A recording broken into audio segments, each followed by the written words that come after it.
안녕하세요. 정말 천만다행이다 싶어요. 저 하마터면 남자한테 속아서 평생 등골에 빨대 꽂혀서 쪽쪽 빨아먹힘 당하면서 살 뻔했거든요. 약혼만 해둔 상태였으니 망정이지. 이 남자랑 결혼식 입구까지 손잡고 같이 들어갈 뻔했다는 거 상상하면 아직도 소름이 끼칩니다. 이래서 다른 건 다 믿어도 사람 속은 절대 믿으면 안 된다고. 처음 만날 때까지만 하더라도 세상에 이렇게 나랑 모든 면에서 딱 잘 맞고 완벽한 사람이 어디 있을까 싶었는데 하나부터 열까지 다 의도적인 접근을 위해 꾸며낸 모습이라고 생각하니까 너무 역겹고 기가 막히고 하여튼 제 심정이 그래요.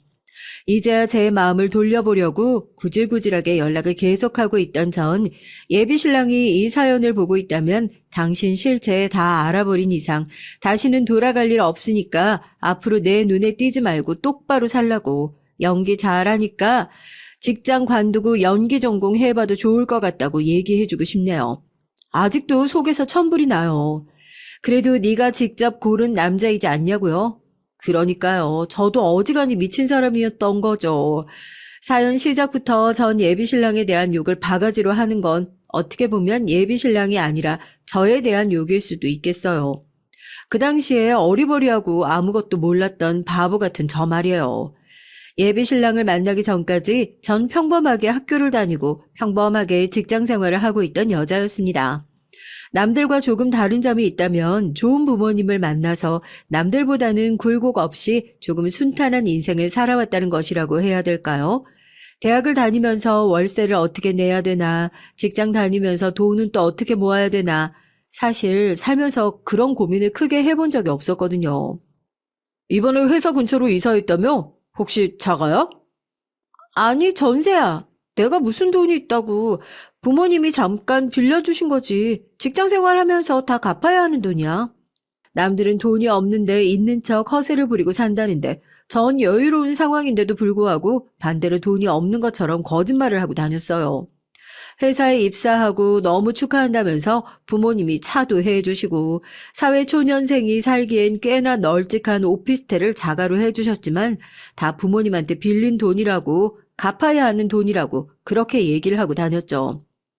정난심 뭐 안 해도 사람이 딱 금수저 티가 난다니까? 살면서 돈 걱정이라고는 한 번도 안 해봤지? 아우 부러워.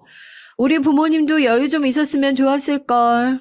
은근히 우리랑 같은 그룹인 척 하면서 입고 다니는 거 하고 다니는 거 보면 다 백화점 브랜드라니까. 우리랑 급이 달라요, 급이. 뭐 알고 보면 회장님 숨겨진 딸 이런 거 아니야? 우리 잘 보여야 되는 거 아니야? 그런 거짓말을 밥 먹듯이 하는 데는 다 그만한 이유가 있었죠. 사람들의 시기와 질투요. 사는 처지가 다르면 겸손도 위선이 된다고 전 그 말이 딱 맞는 것 같아요. 뭘 딱히 나서서 자랑한 적도 없는데 본인이 경제적으로 넉넉하지 못한 것을 무기 삼아서 제가 사는 것이 당연하다는 것처럼 너처럼 부모 잘 만난 사람들이 베풀면서 살아줘야 한다는 얘기를 들어보기도 했고요. 은근히 칭찬을 하면서 유지는 그거예요. 나도 너처럼 편안하게 살았으면 좋겠다 하는 거요. 꼭 무언가 잘난 척을 하려고 하는 말이 아니라 평범한 일상 얘기를 하더라도 결국 넌 돈이 많으니까 이런 거 이해 못하지. 이렇게 받아들이지. 이런 식으로 받아들이게 되니까 그것도 은근히 스트레스더라고요. 그래서 직장을 옮긴 이후엔 차가 있는데도 주말에만 차를 끌고 다니고 그냥 지하철 타고 출근했어요. 회사에서 괜한 얘기 나오는 것도 싫고 해서요. 저도 이해는 하죠. 제가 싫어서라기보단 사람이라는 게 자연스럽게 내 처지와 남의 처지를 비교하게 될 수밖에 없잖아요. 그러면서 내가 초라하게 느껴지고 마음이 심란해지는 것을 어쩌겠어요. 함께하는 게 불편하다는데 그렇게 나이를 한 살 한 살 먹어갈수록 주변에 남는 사람들이 많지가 않더라고요. 비슷한 형편의 사람들 혹은 나에게 무언가 바라는 사람들 이렇게 딱 부류만 남게 되는 것 같아요. 제가 인생을 너무 잘못 산 건가 싶기도 하고 괜히 사연을 쓰면서 그동안의 처지가 반성이 되네요. 나름대로 비슷한 환경에 있는 사람들만 만난다고 노력을 했는데 또 그런 사람들 만나면서 제가 연애나 남자 만나는 것에 대해서 학을 떼게 됐거든요. 이상하게 제가 만나는 사람들만 그랬던 건지 아니면 부유한 집에서 자라다 보면 다들 그쪽 방면으로 머리가 좀 돌아버리는 건지 모르겠지만 부모님만 보면 나름대로 가정교육 잘 받고 꽤 괜찮은 집안이라는 남자들은 왜 하나같이 그렇게 이기적이고 자기 생각만 하는지 소시오패스가 따로 없다 싶을 정도였죠. 부모님의 소개로 만나게 된 남자가 한 명 있어요. 저도 직장을 잡고 난 이후에 만나게 됐고 나이가 있으니까 결혼 생각이 아예 없었던 건 아니었거든요. 전 남자친구 부모님은 모두 다 의사에 외조부께서는 이선 국회의원까지 지내시는 잘 나가는 집안이었죠. 자기는 피 보는 게 무섭다나요? 말은 그런데 제가 보기엔 성적 못 맞춰서 의대는 못 간 것 같고 대기업 다니던 사람이었는데 처음 만났을 때부터 가난에 대한 멸시가 기본적으로 깔려있는 사람이었죠. 첫 만남을 호텔 레스토랑에서 가졌어요. 대화할 땐 이상한 게 없어 보였죠. 가정교육 잘 받은 티가 나고 전 이상하게 식사 매너 안 좋은 사람들이랑 같이 밥 먹는 게 힘들거든요. 상대방 배려 안 하고 밥을 너무 빨리 먹는다든지 식사 중에 쩝쩝거리는 소리를 너무 크게 내면서 먹는다든지 남이 먹던 그릇에 숟가락 푹푹 넣어서 먹는다든지 그런 것들 있잖아요. 은연중에 그런 행동도 안 보이고 그래 사람 참 괜찮구나 싶었죠. 얘기를 해보니까 어렸을 때 유학 다녀온 동네도 비슷하고 대화 주제도 통하는 것 같고 느낌이 나쁘지 않다 싶었는데 상대방도 그랬나 봐요. 진지하게 몇 년 더 만나보는 게 어떠냐 얘기를 하더라고요. 저도 흔쾌히 그러자고 정말 좋은 분위기에서 식사 자리가 마무리되고 차를 타려고 주차장으로 내려가는데 엘리베이터에서 배달 기사님이 함께 탔어요. 아마 식당에서 식재료 배달을 하고 내려오시는 길인 것 같던데 갑자기 말을 걸더라고요. 어디서 내려오시는 길이냐고. 기사님이 호텔 레스토랑에서 내려오는 길이라고 하니까 아 그러시냐고. 그러더니 1층에서 내려오자마자 레스토랑으로 전화를 해요. 왜 그러냐고 하고 지켜보고 있으니까 버럭 화를 내더라고요. 어떻게 배달 기사랑 손님이랑 같은 엘리베이터를 이용할 수 있냐고요. 여기 드나드는 고객들이 어떤 사람들인지 뻔히 알면서 지금 개구멍으로 드나들라고 했던 거냐면서. 표정 하나 안 바뀌고 전화기에 대고 그렇게 버럭버럭 화를 내고는 아무 일도 없었다는 듯이 저한테 실례했다고 원래 이런 곳이 아닌데 요즘 관리가 소홀한 것 같다면서 차 문을 열어주는데 진짜 소름 끼치는 거 있죠? 대체 이 사람은 집에서 뭘 배워먹었나 싶고 저 거기서 차 안 타고 그냥 정중히 저희는 잘 안 맞는 것 같다고 시간 낭비하게 만들어서 죄송하다고 인사하고 돌아왔잖아요. 집에 돌아와서 부모님께 얘기하니까 부모님도 그런 사람인 줄 몰랐다고 뜨악하시더라고요. 아니나 다를까 그 남자의 의사 부모님 얼마 안 지나서 병원 내 갑질 논란으로 기사 잠깐 떴다가 돈으로 잘 막았는지 금방 잠잠해지는 거 보고 나 저 집에 시집 갔으면 내가 엘리베이터 같이 탔던 기사님처럼 막말을 들었을 수도 있겠구나 싶어 가슴이 철렁하더라니까요. 세상에 참 미친놈 많다 싶었죠. 그런데 왜 하필이면 그 미친놈이 저한테만 꼬이는 건죠. 뭐 그러잖아요. 곳간에서 인신 난다고. 가난한 동네에서 진상 더 많다고요. 아니요. 적어도 제가 살아본 바로는 정반대인 것 같습니다. 지킬 게 더 많은 사람들이 더 못되고 더 진상이라고요. 주차비 정산하는데 본인한테 인사 제대로 안 했다고 한참 어른인 경비소장한테 사떼질하는 사람, 식당에 가서도 숟가락 젓가락 하나 놓을 줄 모르는 상대방이 놔주길 가만히 앉아서 기다리는 사람. 대체 이 사람들은 사회생활이라는 걸 해보긴 했나 싶을 정도로 나사 빠지고 못돼 먹은 인간들을 한 트럭을 만나고 나니까 남자는커녕 사람 자체가 싫어지는 거 있죠. 오죽하면 부모님한테 이제 소개 좀 제발 그만 시켜달라고. 부모님이 소개시켜주는 사람 치고 내 성에 차는 사람 본 적이 없으니까 그 의미 없는 선자리 좀 그만 잡으라고 사정을 했을 정도라니까요. 이건 무슨 선자리가 아니라 자아성찰의 시간이었어요. 나도 어디 가서 저렇게 진상짓을 하지 않나. 그래서 사람들이 싫어했던 건가. 겨우 남자 만나면서 제가 제 인생을 되돌아봐야 할 정도냐고요. 기가 막히지 않나요? 밝기만 하면 꽝이었던 제 연애사에서 예비신랑은 그야말로 우연히 발견한 보석 같은 사람이었습니다. 제가 화학 쪽에서 근무를 하고 있는데 업무 특성상 남자분들이 굉장히 많아요. 남초 직장을 폄하하는 건 아니지만 처음에 회사를 옮기고 나서 그런 부분들이 조금 불편하기도 하더라고요. 회식을 가도 그래요. 허드렛 일은 자연스럽게 말단 여직원의 몫이 되는 게 그렇고요. 다들 술을 조금 마시고 나면 본 모습이 나오는 법이잖아요. 정란 씨는 나이도 있는데 이제 슬슬 결혼할 남자 찾아봐야 하지 않겠어? 여자 나이 크리스마스 케이크라는 거 그거 틀린 말 아니다. 자기도 막 느끼잖아. 25 딱 넘어가는 순간부터 얼굴도 그냥 훅훅하고 몸도 예전 같지 않다고. 요즘 여자들 이것저것 재고 따지고 한다고 결혼도 늦게 하고 뭐 애도 안 낳고 이러는데 그거 나중에 나이 조금만 먹잖아? 다 후회한다. 내가 조금만 더 젊었을 때 했으면 좋았을 걸 하고. 그러지 말고 이상형 말해봐봐. 내가 거기에 딱 맞는 남자로다가 소개시켜 줄 테니까. 대신에 나중에 덕난 씨 결혼할 때 이 부장님을 잊지 말고 멋진 양복 한 벌만 해주면 되는 거라고. 아유, 아가씨. 아가씨 거기 여기 우리 테이블이랑 저쪽 테이블에 소주 2병씩 좀 더 갖다 줘. 제 이상형이요? 회사 술자리에서 목소리 크게 안 내고 여자한테 무례한 소리 안 하는 사람이요. 이상형이 너무 까탈스럽죠? 속으론 그랬죠. 어휴, 부장아, 딱 너 같은 인간만 아니면 내가 절을 하면서 시집을 간다 하고요. 회사 오래 다닐 생각만 아니었어도 회식 자리에서 저런 소리를 밥 먹듯이 하는 인간들을 줄줄이 굴비처럼 엮어다가 콩밥을 먹여주고 싶다는 생각을 속으로만 삭히고 있었습니다. 일부러 자 들어라 딱 너 같은 사람만 아니면 된다 하고 이상형을 말해주면서 은근히 자기를 돌려가도 요즘 사람들은 이상형이 까탈스러워서 더 시집가기 힘들다나요. 이번엔 눈을 낮춰야 한다 뭐 어쩐다 또 듣기 싫은 소리를 시작하기에 또 시작이네 또 시작이야 하고 있었어요. 사장님 죄송한데 여기 소주 한 병만 더 갖다 주시겠어요? 그때 예비 신랑을 제가 딱 보게 된 거예요. 다들 아가씨 여기저기 부를 때 혼자서 사장님 사장님 하면서 깍듯하게 예의를 갖춰 부르고 공손하게 두 손으로 부르짖고 짓궂은 상사들이 여직원들에게 술 한잔 따라봐라 농담이라도 하면 질색하고 요즘에 그런 농담 하시면 큰일 난다 하면서 본인이 꼭 따라드리고 싶었다. 기분 나쁘지 않게 분위기를 푸는 게 눈에 확 들어오더라고요.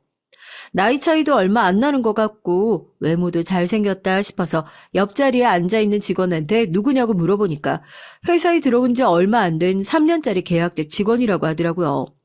그때부터 눈길이 가서 지켜봤는데 사람이 꽤나 괜찮은 것 같았어요. 직접적으로 말을 섞어본 적은 없었지만 회식 때마다 저렇게 직원들 방어는 기본이고 멀리서 사는 직원들 차비까지 다 챙겨주는 회사에서 평판 좋은 직원이랍니다. 솔직히 첫눈에 반했다고 해야 맞을 것 같아요. 결혼도 아직 안 했는데 연애한다는 얘기도 한번 못 들어봤고 그래서 한때 남자 좋아하는 거 아니냐는 웃기는 소문도 돌았던 적이 있답니다. 여자 관계까지 깔끔하구나 싶어서 친했던 그 부서 과장님에게 자리 좀 마련해달라 조르고 졸라서 겨우 셋이서 식사 자리를 잡았어요. 왜 괜히 그런 소문이 났는지 알겠더라고요. 어찌나 매너가 좋고 상대방한테 실수하지 않으려고 깍듯하게 배려를 하는지 같이 밥 먹었던 과장님 너 이 정도면 대차게 까인 거 아니냐고 놀렸는데도 오히려 더 좋아져서 그때부터 몇 개월을 혼자 그렇게 쫓아다녔다니까요. 분명히 상대도 마음은 있는 것 같은데 계속 밀어내는 것처럼 보이니까 사람 심리라는 게 더 안달이 날 수밖에 없잖아요. 그렇게 끈질기게 쫓아다녀서 연애를 하게 됐죠. 그때 한동안 회사에서 친했던 사람들이랑 제가 잠깐 멀어졌던 일이 있었는데요. 뭐 연예인도 아니고 대놓고 우리 둘이 사귀었다고 하고 돌아다닌 건 아니지만 굳이 숨긴 일도 아니다 싶어서 아는 사람은 저희 사이에 대해서 다 알고 있었거든요. 사귄다는 얘기를 듣고 다들 기뻐하고 축하해 줄 줄 알았는데 제 예상과 달리 걱정스러운 눈빛을 보냈다고 해야 되나요? 저랑 친하게 지냈던 몇몇 직원들은 심지어 예비신랑에 대해 안 좋은 얘기까지 하면서 사람을 깎아내리려고까지 하는 그런 느낌이라서 솔직히 마음이 좋지 않았어요. 정나나, 내가 이제 막 연애 시작하는 애 붙들고 이런 얘기 할까 말까 하다가 아무리 그래도 얘기하는 게 맞다 싶어서 너 저 사람이랑 그냥 연애만 해. 결혼을 하지 말고 아무래도 들리는 소문도 그렇고 영 찝찝해서 네가 지금이야 눈에 콩깍지가 씌어서 운명의 짝이라도 만난 것 같은 기분 들겠지만 난 영 마음에 걸려가지고 너 동민 씨 만나기 전부터 동민 씨가 네 얘기 사람들한테 물어보고 다녔다고 하더라고. 혹시라도 너 집안 사정 알고 접근한 게 아닌가 걱정이 돼서 그래. 어느 날 갑자기 제 눈앞에 짠 하고 나타난 운명의 상대가 아닐 수도 있다는 사실에 실망을 하기도 했었지만 그렇다고 제 환경을 보고 접근했다는 얘기는 더더욱 믿을 수가 없었죠. 그동안 옆에서 봐온 모습이 있는데요. 그때는 연애에 정말 눈이 멀어 있어가지고 늘 그랬던 것처럼 사람들이 저희 사이에 괜한 시기와 질투심으로 흠집을 내는 거라 생각했습니다. 어떻게 사람을 제대로 알지도 못하면서 그런 소리를 할 수 있냐. 함부로 얘기하지 말아라. 제가 나서서 예비 신랑을 변호하고 다녔으니까요. 저도 웃긴 게요. 굳게 믿는다 얘기를 해놓고선 주변 사람들이 계속해서 그런 얘기를 하니까 마음 한구석이 혹시나 그러면 어떡하지 하는 은근히 불안한 마음이 있었던 것 같아요.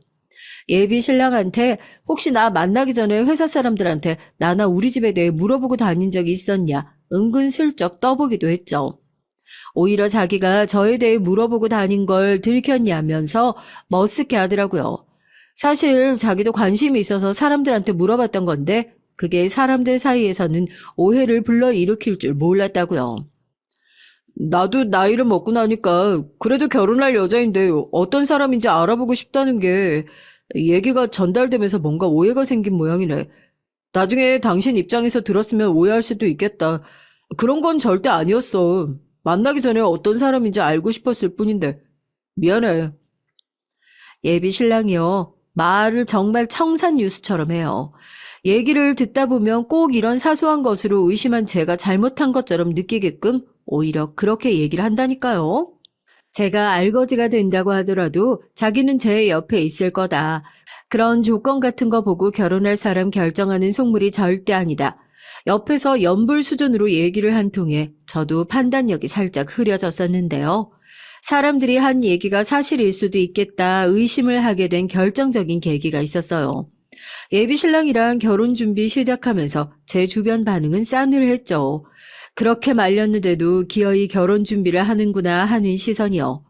사람들이 뭐라고 하든지 나만 안 흔들리면 된다는 마음이었는데 양가 부모님 만나서 인사를 하는 자리에서 저도 예비 신랑에 대한 의심이 스멀스멀 피어오르기 시작했던 것 같아요. 자기는 결혼 전에 집에 와서 괜히 인사한답시고 불편한 자리 만드는 거 싫다. 양가 어른 모시고 제대로 결혼 준비 시작했으면 좋겠다 얘기를 하길래 저도 부모님 모시고 상견례 아닌 상견례 자리를 마련하게 됐습니다. 그 자리에서 시부모님들을 처음 뵙게 됐어요. 제 걱정이 무색할 정도로 고상하고 기품 있는 분들이셨죠. 시부모님께서는 직장생활 길게 하시다가 최근에 은퇴하시고 원룸 임대사업 하면서 노후 준비를 하고 계신다고 하시더라고요. 아무래도 예비 신랑이 정규직이 아니라 계약직이다 보니까 처음엔 제가 아무리 좋다고 해도 제 결혼에 대해서 가장 부정적인 입장이셨던 아버지께서도 막상 시부모님과 대화를 하시면서 그래도 꽤 괜찮은 집에서 자랐구나 싶어 마음이 조금은 놓이셨던 것 같아요. 요즘 임대업이 쉽지는 않을 텐데 고생이 많으십니다. 저도 기름밥 먹고 살고 있지만 은퇴하고 임대업 쪽을 생각하고 있어서 이거 제가 많이 배워야겠어요. 자네도 부모님께 일을 배워보면 좋을 텐데 말이야. 주말엔 집에 내려가서 일도 좀 배우고 그러지 그래? 아무래도 집이 멀다 보니까 마음 같아선 자주 가고 싶은데 쉽지가 않네요. 아유, 말이라고요. 안 그래도 자주 와서 도와주는, 저는 자주 와서 도와준다고 생각하는데 저희 아들이 오죽 효자여야죠. 결혼하려면 효자 안 된다고 그렇게 얘기를 하는데도 그런다니까요. 이제 주말에 집에 올 생각 말고 나가서 데이트나 해야지. 순간 레스토랑에서 즐겁게 대화를 나누던 분위기가 싸하게 얼어붙었습니다. 뭔가 말이 묘하게 엇갈리고 예비 시어머니가 이를 황급히 무마하려는 듯한 느낌을 지울 수가 없더라고요. 예비 신랑은 웃으면서도 해드린 것도 없는데 꼭 이렇게 다 같이 있는 자리에서 아들 추켜 세우기 바쁘시다고 수습했지만 어쩐지 쎄한 느낌을 지울 수가 없었어요. 자리가 끝나고 아버지가 저를 따로 조용히 부르시더라고요. 아버지가 그동안 여러 사람을 봐왔지만 아무래도 좀 찝찝한 구석이 있으니까 결혼은 시간을 두고 천천히 결정을 해도 늦지 않겠다면서요. 평소 같았으면 저도 아버지한테 그럴 사람이 아니다, 뭔가 오해하셨을 거다 얘기를 했겠지만 저도 알겠다고 아버지가 걱정하시는 것처럼 섣불리 행동하지 않겠다 얘기를 하고 말았었죠. 그래도 자리는 자리인 만큼 멀리서 오신 예비 시부모님을 배웅하려고 찾고 있는데 구석에서 예비 신랑이 예비 시부모님께 봉투를 꺼내서 전해주는 모습을 보게도 했어요. 거기서 뭔가 의심의 무게가 실리게 된 것 같습니다. 정말 말도 안 되는 생각일 수 있지만 아들에 대해서 제대로 알고 있지 못하던 저분들이 진짜 부모님이 아닐 수도 있겠다는 그런 의심이요. 지금 뭐 하고 있는 거야? 아, 이제 가신다고 하셔서 인사드려. 멀리서 오셨으니까 차비라도 따로 챙겨야지. 이거 예비 며느리가 챙겨드리는 거예요. 다음 달에 여행 가신다고 해서 넉넉하게 넣었어요. 이렇게 마음 씀씀이가 좋은 사람이라니까요. 제가 그렇게 안 챙겨도 된다고 얘기했는데. 예비 신랑은 차비를 챙겨드리고 있었던 거라면서 자기가 준비한 봉투를 마치 제가 준비했던 것처럼 얘기를 해주더라고요. 시부모님에게 점수를 딸 수 있게 배려했다 얘기를 하는 것처럼요. 저도 멀리서 오셨을 텐데 피곤하시겠다고 다음 달에 여행 잘 다녀오시라고 그냥 그렇게 얘기를 하고 두 분을 택시 타는 곳까지 배웅해드리고 보냈습니다. 저렇게 나를 배려해주는 사람인데 괜한 의심을 하는 건가 싶어 찝찝한 마음 반, 아무리 생각해도 미심쩍은 구석이 한두 개가 아니라서 의심의 끈을 놓지 못하겠다는 마음 반, 결혼 얘기가 오가고 있는 여자의 마음속으로 할 생각은 아니다 싶었죠. 예비 신랑도 뭔가 석연치 않은 제 반응을 눈치챈 건지 점수 좀 따라고 일부러 거짓말을 한 거라면서 멀리서 오셔서 용돈을 챙겨드린 건지 평소에는 이렇게 잘 챙겨드리지도 않는다. 결혼하고 나면 양가 어른들 똑같이 공평하게 용돈도 드리고 모실 생각이다 얘기를 하더라고요. 마음이 혼란스럽기만 해서 알겠다고 그냥 알겠다고만 했어요. 그 자리에 친정 오빠도 있었거든요. 친정 오빠는 이미 결혼 날짜까지 잡아둔 상태였고요. 남자는 남자가 보는 게 제일 정확하다고 친정 오빠도 아버지와 같은 마음이었나 봐요. 그놈 아무리 생각해봐도 이상한 구석이 한두 군데가 아니라면서 너 괜히 집에 돈 많다는 얘기 꺼내지도 말라고 신신당부를 하더라고요. 이렇게 의심이 짙어질수록 결말이 좋지 않을 거라는 것을 알고 있으면서도 제가 사랑하는 남자에 대한 신락 같은 희망을 붙잡고 지내왔던 것 같아요. 예비 신랑의 태도가 본격적으로 달라지기 시작한 건 그 찝찝했던 상견례 자리가 끝나고 얼마 지나지 않아서였어요. 왜 남자들 그러잖아요. 결혼하고 나면 큰돈 못 쓴다고 살 거 있으면 결혼 전에 다 사야 한다고요. 예비 신랑이 타고 다니는 차가 되게 낡았거든요. 결혼 준비 시작하면 여기저기 돈 들어갈 건 많으니까 아무래도 본격적으로 준비 시작하기 전에 차를 바꿔야겠다며 먼저 말을 꺼내더라고요. 기름밥이라는 얘기에서 눈치를 채신 분도 있을지 모르겠지만 저희 아버지가 자동차 관련 일을 하세요. H사 계열이요. 집안에 대한 얘기는 최대한 하지 말라는 친정오빠 얘기도 깜빡하고 차를 바꾼다는 얘기에 저도 모르게 자연스럽게 말을 한 거 있죠? 그래? H사로 알아보고 있는 거 아니야? 차 바꿀 일 있으면 알아보고 나한테 얘기해줘. 아버지 통해서 한번 알아봐 줄게. 왜? 아버지 통해서 차 구매하면 뭐 할인받을 수 있는 게 있어? 예비 신랑이 반대로 저한테 그렇게 물어보니까 아차 싶더라고요. 괜한 얘기를 꺼냈다 싶기도 하고요. 제가 살아오면서 밥 먹듯이 했던 거짓말 있잖아요. 진정으로 사랑하는 사람이 생기면 굳이 내가 가진 것을 숨길 필요가 없어지겠구나 생각했는데 이렇게 저도 모르게 자연스레 거짓말을 하게 되는 걸 보니 이 사람에 대한 마음이 진심이었나 제 마음조차 의심이 됐습니다. 이 사람한테 내가 가진 모든 것을 드러내면 안 될 것 같다는 본능적인 감각에 그랬죠. 아니, 할인은 아니고 우리 아버지 연말까지 차량 판매 실적 올려드려야 돼서 그래도 가족들 사이인데 그 정도는 도와줄 수 있잖아. 안 그래도 나도 아버지 실적 때문에 차량 구매할까 고민하고 있었는데 당신 구매한다고 그러니까 잘 됐다 싶어서.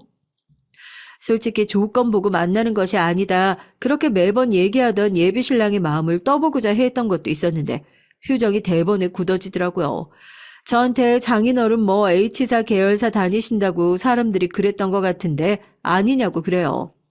이 사람 우리 아버지가 H사 계열사 다닌다는 사실을 알고 아버지를 통해서 구매하면 할인을 받을 수 있을 거를 다 알고 일부러 나를 떠본 거구나 싶더라고요. 그래서 저도 거기서 이건 아니다 싶어 딱 잡아댔죠. 아니라고. 회사의 소문이 잘못 난 것 같다고요. 우리 아버지도 그때 상견례 자리에서 기름밥 먹고 생활한다고 그러지 않았냐. 내가 그렇게 금수저였으면 회사에 아직도 지하철 타고 버스 타고 다니겠냐 그랬어요. 사람들 사이에서 말 나오는 것도 싫고 출퇴근 교통 체증도 답답해서 집에다 차 놓고 다니는 게 이럴 때 도움이 되는구나 싶더라고요. 회사 사람들이 나에 대해서 어떻게 얘기를 하고 다니는지 모르겠지만 회사의 소문이 난 것처럼 그렇게 금수저 아니다. 우리 부모님이랑 오빠랑 다 만나보지 않았냐? 그런 분들 아니다. 그렇게 딱 잡아댔어요. 처음엔 그러냐고 회사 사람들이 워낙 말이 많아서 말도 안 되는 소문을 만들어낸 것 같다고 그렇게 얘기를 하면서 아무렇지도 않게 넘어가는 것 같았는데 그 뒤로 예비 신랑의 태도가 묘하게 달라진 건 확실히 제 기분 탓만은 아닌 것 같았어요. 사람이 사람을 대하는 태도라는 게 있잖아요. 그 전까진 제가 뭔가를 하자고 하면 정말 군소리 없이 왜 진작 말하지 않았냐, 말을 했으면 자기가 먼저 하자고 했을 거다, 나서서 얘기를 했던 사람이었는데 제가 그 얘기를 꺼낸 이후로는 뭔가 말로는 표현할 수 없지만 묘하게 사람 자체가 비협조적으로 변한 것 같은 그런 느낌이라고 해야 될까요? 이게 말론 설명이 다 안 되지만 매일 보던 사람이고 나름대로 가장 가깝다고 생각했던 사람이니까 저만이 느낄 수 있는 그런 거리감 같은 게 생긴 것 같았죠. 그때 저도 그동안 해왔던 의심들이 사람들이 옆에서 했던 얘기가 그냥 단순히 했던 시샘들이 아니구나. 다 이유가 있었던 말들이었구나 깨닫게 됐습니다. 그동안 눈앞에 뭐가 씌었던 건지 너무 느지막이 그 사실을 알아버렸다는 게 후회스럽지만 말입니다. 그 뒤로는 간만 보고 있었던 것 같아요. 언제 파혼 얘기를 꺼내야 하나, 누가 먼저 파혼 얘기를 꺼내야 하나 하고요. 빠른 시일 내로 제 쪽에서 정리를 하려고 했는데 우물쭈물하는 사이에 결국 즐거운 가족 행사에서 더러운 꼴까지 보고 나서야 끝을 보게 됐네요. 그때가 저희 친정오빠 결혼식을 얼마 남겨두지 않은 상황이었잖아요. 장남이고 저희 집에선 오빠가 처음 결혼을 하는 거다 보니까 호텔에서 좀 크게 결혼식을 했으면 좋겠다는 것이 저희의 생각이었는데 또 새언니 되실 분이 신실한 천주교 신자세요. 워낙 성격도 조용조용하시고 오빠랑은 어렸을 때부터 집안끼리 쭉 알고 지내던 사이기도 하고요. 물론 저희 집에선 하나밖에 없는 장남 결혼식 크고 성대하게 하고 싶은 마음이야 굴뚝 같았지만 그래도 결혼식은 신부 측에서 원하는 대로 해주는 게 맞지 않냐 하면서 성당에서 가족들끼리 소소하게 결혼식을 했으면 좋겠다 먼저 얘기를 하셨거든요. 집안 식구들 중에서 새언니가 결혼 그렇게 하고 싶으시다는데 반대할 사람이 누가 있겠어요. 그렇게 하시라고. 어렸을 땐 오빠랑 치고받고 싸웠던 기억밖에 없었던 것 같은데 이제는 제법 의젓한 척을 하면서 결혼 준비를 하고 또 그 바쁜 와중에도 저한테 자주 연락을 하면서 너 그놈이랑은 아직도 만나고 있는 거냐?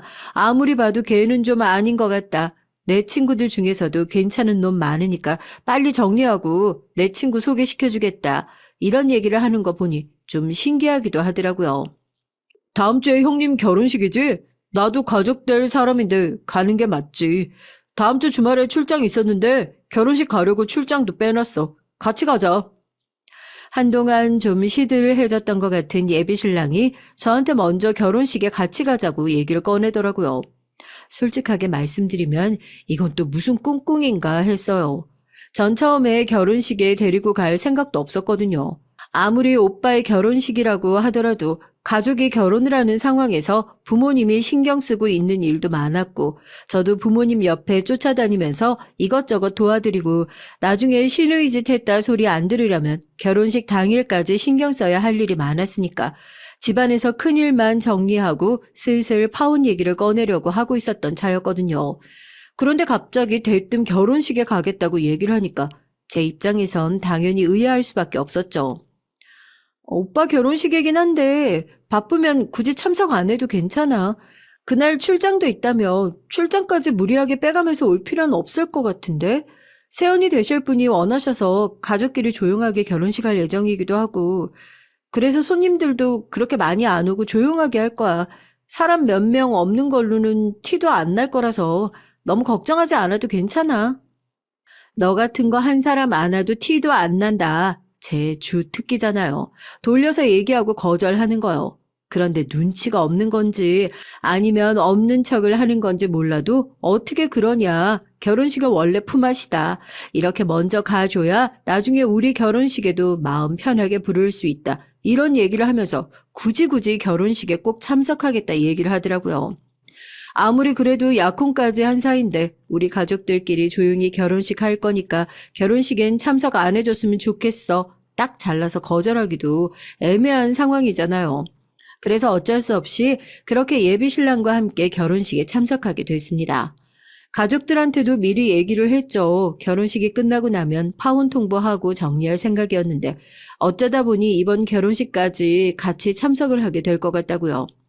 어차피 헤어질 사이니까 친척들한테 얼굴 보여주는 것도 별로 원하지 않았는데 오빠 결혼식이 아니라도 도살장에 끌려가는 소 같은 기분이 들더군요.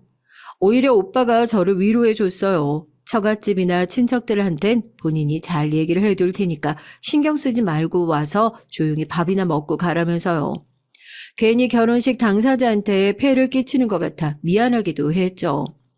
제가 그렇잖아요. 제가 금수저가 아니다. 진실 아닌 진실 고백을 하고 나서 한동안 시들한 느낌이었는데 대체 무슨 꿍꿍이로 자기가 먼저 결혼식에 같이 가자고 하는지 그 영문을 전혀 모를 것 같았다고요. 결혼식 당일이 되고 함께 결혼식장에 참석하고 나서야 그 이유를 알게 됐답니다. 그놈이 저희 친정오빠 결혼식에 참석했다고 고집을 피운 진짜 이유요. 아, 그전에요. 그놈 차 바꿨어요. 이것도 진짜 웃긴 게 설령 저희 아버지가 진짜 자동차 판매 실적을 올리셔야 하는 직업이라고 쳐도 차 바꿀 일이 있으면 저희 아버지 통해서 실적을 올려주고 바꿀 수 있는 거 아닌가요? 말이라도요. 친한 형님이 싸게 해준다고 해서 저렴하게 구매했다고. 말도 없이 차를 바꾸고 온 걸 보고선 이 사람은 말로만 가족하고 반대로는 우리 가족한테 뭔가 돌려줄 생각은 전혀 안 하는 인간이구나. 어렴풋이 짐작은 하고 있었습니다. 친척들이야 일찌감치 제가 만나는 사람에 대한 얘기를 친정 오빠 통해서 들었을 테니 예비 신랑이 열심히 인사를 하고 다녀도 그래 만나는 사람이구나 하고 시큰둥한 눈치고 예비 신랑도 저희 집에서 그렇게 달갑게 반겨주는 눈치가 아니니까 열심히 돌아다니면서 인사를 하려는 눈치도 아니더라고요. 형님 결혼식에 내가 어떻게 빠질 수 있냐. 그래도 가족 될 사람이네. 도리는 해야 된다 하고 하도 호언장담을 하길래 축의금이라도 한 몇십만 원 하는 줄 알았습니다. 거기서 제가 또 한 번 정남이가 떨어졌잖아요. 결혼식장에 딱 들어가서 저는 따로 그 앞에 축의금 내는 곳에서 봉투를 전달하지 않았죠. 일찌감치 새언니한테 따로 신혼여행 가서 쓰셔도 되고 아니면 혼수 사실 때 보태셔도 된다고 300만 원 정도 축의를 하고 따로 전달했으니까요. 그래도 예비 신랑은 제 손님으로 온 거니까 당연히 축의금을 내야 되잖아요. 그게 당연한 도리고요. 나 잠깐 화장실 좀 다녀올게. 오래 안 걸릴 거야. 먼저 들어가 있어. 결혼식장에 들어서자마자 식장을 쓱 둘러보던 예비 신랑은 곧바로 축의금을 전달하지 않고 화장실을 다녀오겠다고 하더라고요. 예식 시간이 그렇게 길게 남지도 않은 상황이었고 그래도 저랑 같이 온 거니까 가족들한테 인사도 하고 도울 일 있으면 돕기도 하고 해야 하니까 서둘렀으면 좋겠다 싶은데 뭘 저렇게 꾸물거리고 있나 솔직히 이해가 잘 되지 않았거든요. 그렇다고 또 제 손님으로 온 사람을 놔두고 식장 안으로 먼저 들어가는 것도 예의가 아닌 것 같아서 잠깐 근처를 돌아다니면서 웨딩 촬영해놓은 사진도 구경하고 하면서 예비 신랑을 기다리고 있었어요. 정말 화장실에서 금방 나온 예비 신랑을 쳐다보고 있는데 누군가와 통화를 하느라 제가 지켜보고 있는 것을 모르는 눈치였습니다. 시간이 없으니까 빨리 내고 들어가야 한다고 재촉을 하려고 예비 신랑 쪽으로 다가가려고 하는데 그 뒤로 이어지는 행동을 보고 저 진심으로 경악했잖아요. 그동안 내가 알던 사람이 맞나 싶더라고요. 아니요, 제가 몰랐던 거죠. 예비 신랑은 저를 처음 만났을 때부터 처음부터 끝까지 이런 사람이었는데 그냥 제가 뭐에 홀렸는지 몰라도 눈 맞고 귀 맞고 모른 척하고 있었을 뿐이었던 거죠. 아직도 그때 생각하면 기가 막혀서 말이 안 나온다니까요. 한 손으로는 핸드폰을 붙잡고 통화를 하면서 한 손으로는 축의금 내는 탁자에 봉투를 내려놓고 봉투 안에서 5만 원짜리 지폐 몇 장을 빼내서 자기 주머니에 쓱 하고 집어넣는 거 아니겠어요? 그러더니 입구가 구겨진 봉투를 대충 내밀고선 식권을 받아 챙기더라고요. 대체 누구랑 통화를 하는지 모르겠지만 몰래 엿들은 통화 내용은 더 어이가 없었습니다. 그렇다니까. 내가 말했잖아. 뭐 회사에서 그렇게 금수저인 척을 하고 다니더니 완전 사기당했다고. 야, 이거 솔직히 내가 사기죄로 고소해도 할 말 없는 거 아니냐? 이게 저번부터 머리 굴리면서 자꾸 나를 떠보려고 하는 것 같아가지고 오늘 친정오빠 결혼식이라고 그러대. 내가 혹시나 해서 와봤거든. 뭐 어디 다 무너져가는 성당이야 여기. 얘네 집이 진짜 금수저 집안이었으면 이런 데서 결혼식 했겠냐? 아유, 온거 아까워서 밥이라도 먹고 가든지 해야지. 야, 이딴 결혼식에서 밥은 제대로 나오려나 모르겠네. 누구 보고 꽃뱀이래. 이 정도면 내가 꽃뱀한테 물린 거야. 결혼하려고 내가 들인 돈이 얼만데. 야, 너도 결혼식장 딱 들어와서 봤으면 나랑 똑같은 반응이었을걸? 내가 여기 들어오자마자 그랬다니까. 뭐야, 화환도 별로 없고. 완전 잡종 집안이네 하고. 표정 관리 더럽게 안 되는데 그 와중에 축의금 아깝다는 생각이 들어가지고 또 화장실 갔다 나온다고 하고 지금 축의금 10만 원 빼고 식권이랑 야무지게 챙겼다는 거 아니냐. 야, 그럼 내가 당한 게 억울해서라도 이거라도 챙겨야지. 장난하냐? 지금 마음 같아선 저 봉투 낸 것도 다시 돌려받고 싶어. 배신감에 손이 파들파들 떨리더라고요. 세상다정한 표정으로 제가 알거지가 돼도 사랑할 수 있다. 조건 보고 덤벼드는 그런 말도 안 되는 인간들이랑 자기를 동급으로 취급하지 말아달라. 입에 발린 소리를 하는 예비신랑의 가면이 완전히 벗겨진 순간이었습니다. 친구랑 통화를 하는 건지 자기 가족이랑 통화를 하는 건지 몰라도 껌을 씹어가면서 불량한 말투로 전화를 하는데 저런 양아치 같은 인간이랑 결혼을 하겠다고 주변에서 하는 바른 소리를 다 못 들은 척하고 그동안 난 뭐라고 지냈던 건가 너무 기가 막힌 거 있죠? 순간 여기가 친정 오빠의 결혼식이라는 것도 깜빡하고 제가 냅다 달려가서 예비신랑의 핸드폰을 뺏어 들어 바닥에 집어 던졌습니다. 처음엔 저를 놀란 눈으로 쳐다보던 예비신랑이 씩씩거리는 저를 비웃더군요. 저 진심 그 얼굴 보고 이 사람 사이코패스 아닌가 싶었다니까요. 야, 너 연기력 좋다. 그동안 뻔뻔하게 나랑 우리 가족들 속이고 있었던 거야? 연기할 거면 끝까지 제대로 했어야지. 그 축의금이 뭐라고 구질구질하게 봉투에서 그거 빼고 앉아있냐? 이래서 거지들이랑은 상종도 하는 게 아닌데. 이게 미쳤나? 거지는 누가 거지야? 오늘 결혼식장 와보니까 니네 집구석이 거지구만. 그동안 회사에서 부자인 척, 금수저 딸인 척 하면서 재밌었냐? 그것도 남자 꼬드기라고 했던 거 아니야. 야, 너 때문에 내가 들인 돈이 얼만 줄 알아? 지금 마음 같아선 너 때문에 상견례 대행 아르바이트 썼던 돈까지 싹 다 청구하고 싶은데 참고 있는 줄 알아. 됐고, 너네 집 같은 거지들이랑 나도 결혼하고 싶은 마음 없으니까 잘 됐네. 파혼해. 파혼했으니까 니네 오빠 축의금 안 줘도 되는 거지? 난 내가 낸 돈은 돌려받아야겠으니까 당장 내 돈 내놔. 하나밖에 없는 오빠의 결혼식장은 아수라장이 됐습니다. 예비 신랑과 신랑이가 커지게 되었죠. 지금 제가 파혼을 하자고 따지고 들어도 모자랄 판에 자기가 먼저 파혼 얘기를 꺼낸다는 게 얼마나 어이가 없던지요. 미안한데 너 같은 급 떨어지는 인간은 우리 집에서 사절이다. 이미 낸 봉투를 어떻게 찾아서 돌려주냐. 계좌 이체로 보내줄 테니까 제발 여기서 더 이상 구질구질하게 굴지 말고 당장 내 눈앞에서 꺼져라 소리를 질러도 자기는 죽어도 그 봉투 그대로 챙겨야겠다면서 막무가내로 제 손목을 붙들고 축의금을 냈던 테이블 앞으로 저를 질질 끌고 갔습니다. 오빠랑 세연이를 제가 무슨 낯으로 보겠어요. 하나밖에 없는 가족의 소중한 결혼식인데 저 때문에 이런 소란을 만든 것이 너무 미안하기도 하고 여기서 더 이상 일을 시끄럽게 만들고 싶지 않아서 최대한 조용히 되돌려 보낼 생각이었는데 자기도 자존심이 상한 건지 굳이 큰 소리를 내가면서 일을 크게 만드는 것을 보고 진짜 또라이 같은 인간한테 잘못 걸렸다 싶더라고요. 잡힌 손목이 아파오는데 누군가 제 앞으로 후다닥 달려와서 막아섰습니다. 친정 아버지와 오빠였어요. 이 상황이 너무 무섭고 막막하기만 했는데 두 사람의 뒷모습을 보는 순간 마음이 안정되고 미안해서 눈물이 하염없이 쏟아지더라고요.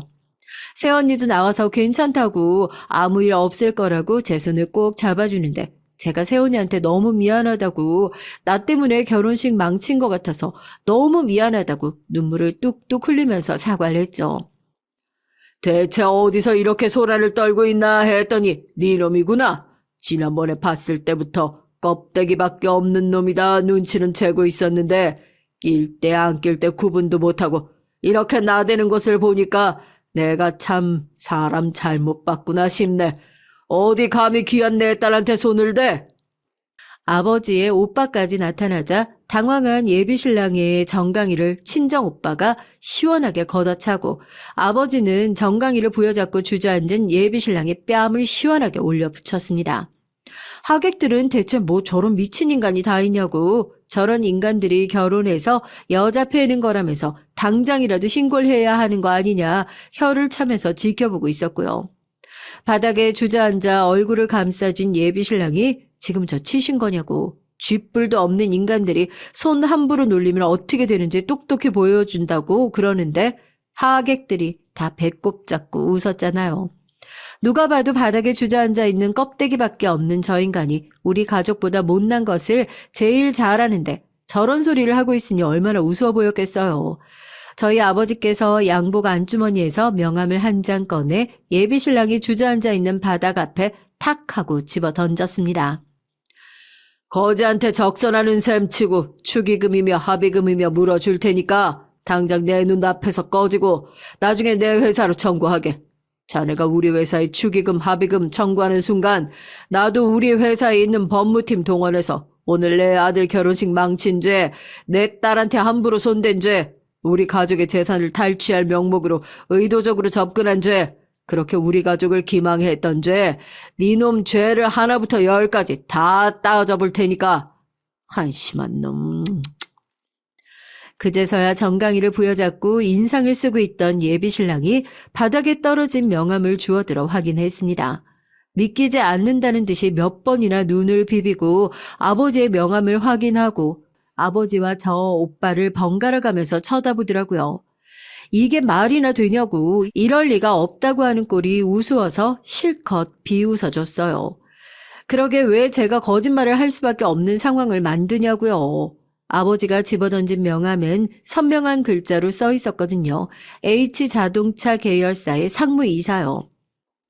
이럴 수가 없는데. 아니 분명히 나한테 아버지가 자동차 딜러라고. 당신 금수저 아니라고 그랬잖아. 장인어른도 저한테 상견례 자리에서 기름밥 먹는다고. 당신이 그때 나 차 바꾼다고 했을 때 아버지 차량 판매 실적 올려야 한다고 분명히 그렇게 얘기했잖아. 내가 몇 번이나 물어봤는데 그럼 멀쩡히 잘 사는 집안이면서 여태까지 나한테 거짓말한 거야? 장인어른은 누가 당신 장인어른이야? 이렇게 돈에 눈이 멀어서 접근하게 뻔한 놈인데 그러면 등 훤히 내보이면서 내 등에 빨대 꽂고 호의호식하세요 하는 우리 딸이 설마 그 정도로 호구로 보였나? 아무리 사람을 우습게 봐도 유분수지. 못들하고 서 있어요. 초대받지 않은 미친 사람입니다. 당장 결혼식장 밖으로 끌어내세요.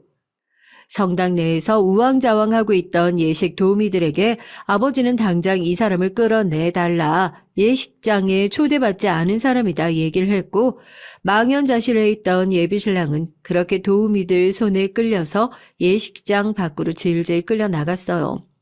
전 가족들에게 다른 곳도 아니고 오빠의 결혼식장에서 이렇게 무리를 일으켜서 너무 죄송하다고 사돈댁에도 진심으로 고개를 숙여 사과를 했고요. 다행히 너그러운 사돈댁에서는 책망 대신에 세상에 저런 놈한테 속아서 결혼할 뻔했었냐고 사돈 처녀가 아무 문제 없어서 다행이라고 오히려 제 걱정을 해주시더라고요.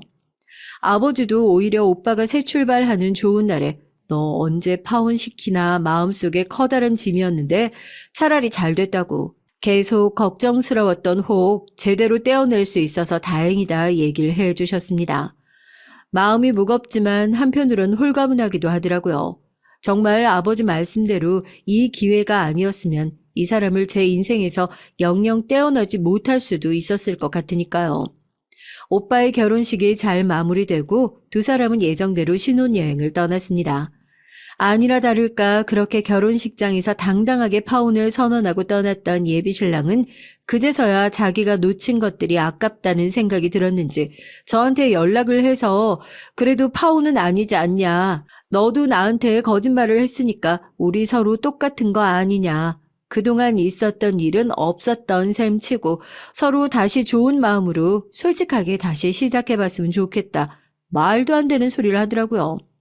연락 오는 거 다 씹고 저희 아버지 명함 사진만 한 장 보내고 앞으로 저한테 해야 할 얘기가 있으면 아버지 회사 법무팀 통해서 법률 대리인한테 얘기해달라고 얘기를 했더니 또 잠잠하더라고요. 이런 사람이랑 다시는 안 엮이고 싶긴 한데요. 그래도 제대로 응징을 해주는 게 맞지 않나 싶어서 저 정말로 폭행죄로 고소 준비하고 있어요. 아버지도 맞고서 당하는 한이 있더라도 다시는 옆에 접근 못하게 제대로 겁을 줄 필요가 있다고 하시더라고요. 요즘엔 회사 사람들 한 명씩 찾아뵙고 그동안 결혼 준비하면서 말도 안 되는 고집을 부려서 죄송하다. 제가 그동안 남자의 눈이 멀어서 멍청한 짓을 했다. 저한테 바른 소리 쓴소리 해주셨던 분들에게 진심으로 사과하고 사실 알고 보니 이런 놈이었다 진실을 얘기하는 시간을 가지고 있어요. 대부분 화를 내기는커녕 절 진심으로 걱정하고 있었다면서 이제서라도 결혼을 깨고 그 미친 인간한테서 벗어날 수 있어서 다행이라고 위로를 해주셔서 참 다행이다 싶어요. 결혼이 뭐라고요. 그동안 왜 그렇게 결혼을 하지 못해서 아등바등 살았는지 꼭 저에게 맞는 남자를 만나야만 인생이 완성되는 것이라 믿고 살았던 제 인생이 불쌍하고 후회스럽습니다. 제 인생의 주인은 저라는 생각으로 이젠 남자한테 의지하지 않고 주도적이고 당당한 인생을 살아보려고요. 왜 내 주변엔 쓰레기 같은 놈들만 엮일까 한탄하지 않고 당당하고 멋진 삶을 살다 보면 저도 언젠간 멋진 제 인생에 꼭 맞는 제 짝을 만날 수 있지 않겠어요? 뭐 못 만나도 어쩔 수 없죠. 남자를 만나는 것이 인생의 전부는 아니잖아요. 못 만나면 못 만나는 대로 평생 이렇게 당당하고 멋진 인생 즐기면서 저 혼자 행복하게 살면 되는 거죠. 당당한 제 인생 얼마나 빛날지 저도 참 기대가 됩니다. 이제 남자에 미친 처녀 귀신 홀랑 벗겨졌으니 답답하다 욕만 하지 마시고 잘했다고 칭찬 좀 해주세요. 안녕하세요. 저는 30대의 평범한 남자입니다. 전 이름만 대면 아주 잘 아실 외국계 회사를 다니고 있어요. 결혼한 지는 3년이 채 안 됐습니다. 아버지는 일찍 돌아가시고 홀어머니를 모시고 아내와 함께 살고 있죠. 아기는 아직 없고요. 아기가 없는 게 차라리 지금은 다행이라는 생각이 듭니다. 왜냐하면 전 아내와 이혼을 생각 중에 있거든요. 이런 사연 채널엔 보통 아내들이 사연을 보내서 시댁 욕도 하고 동서들 흉도 보고 하는 걸로 알고 있는데요.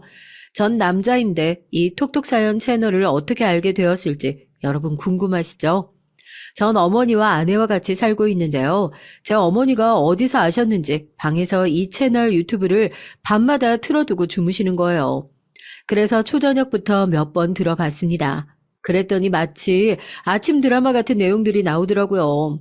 아, 이래서 연세 드신 분들이 이걸 듣는구나 하는 생각이 들더라고요. 그런데 어쩌다가 제가 이 톡톡 사연에 제 얘기를 글로 써 보내게 되었느냐면요. 사실 제 스토리가 그렇게 좋은 얘기는 아니에요.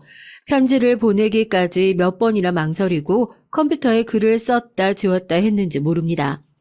비록 한때지만 제가 사랑했던 사람의 뒷담화를 한다는 것 자체가 조금 내키진 않았거든요.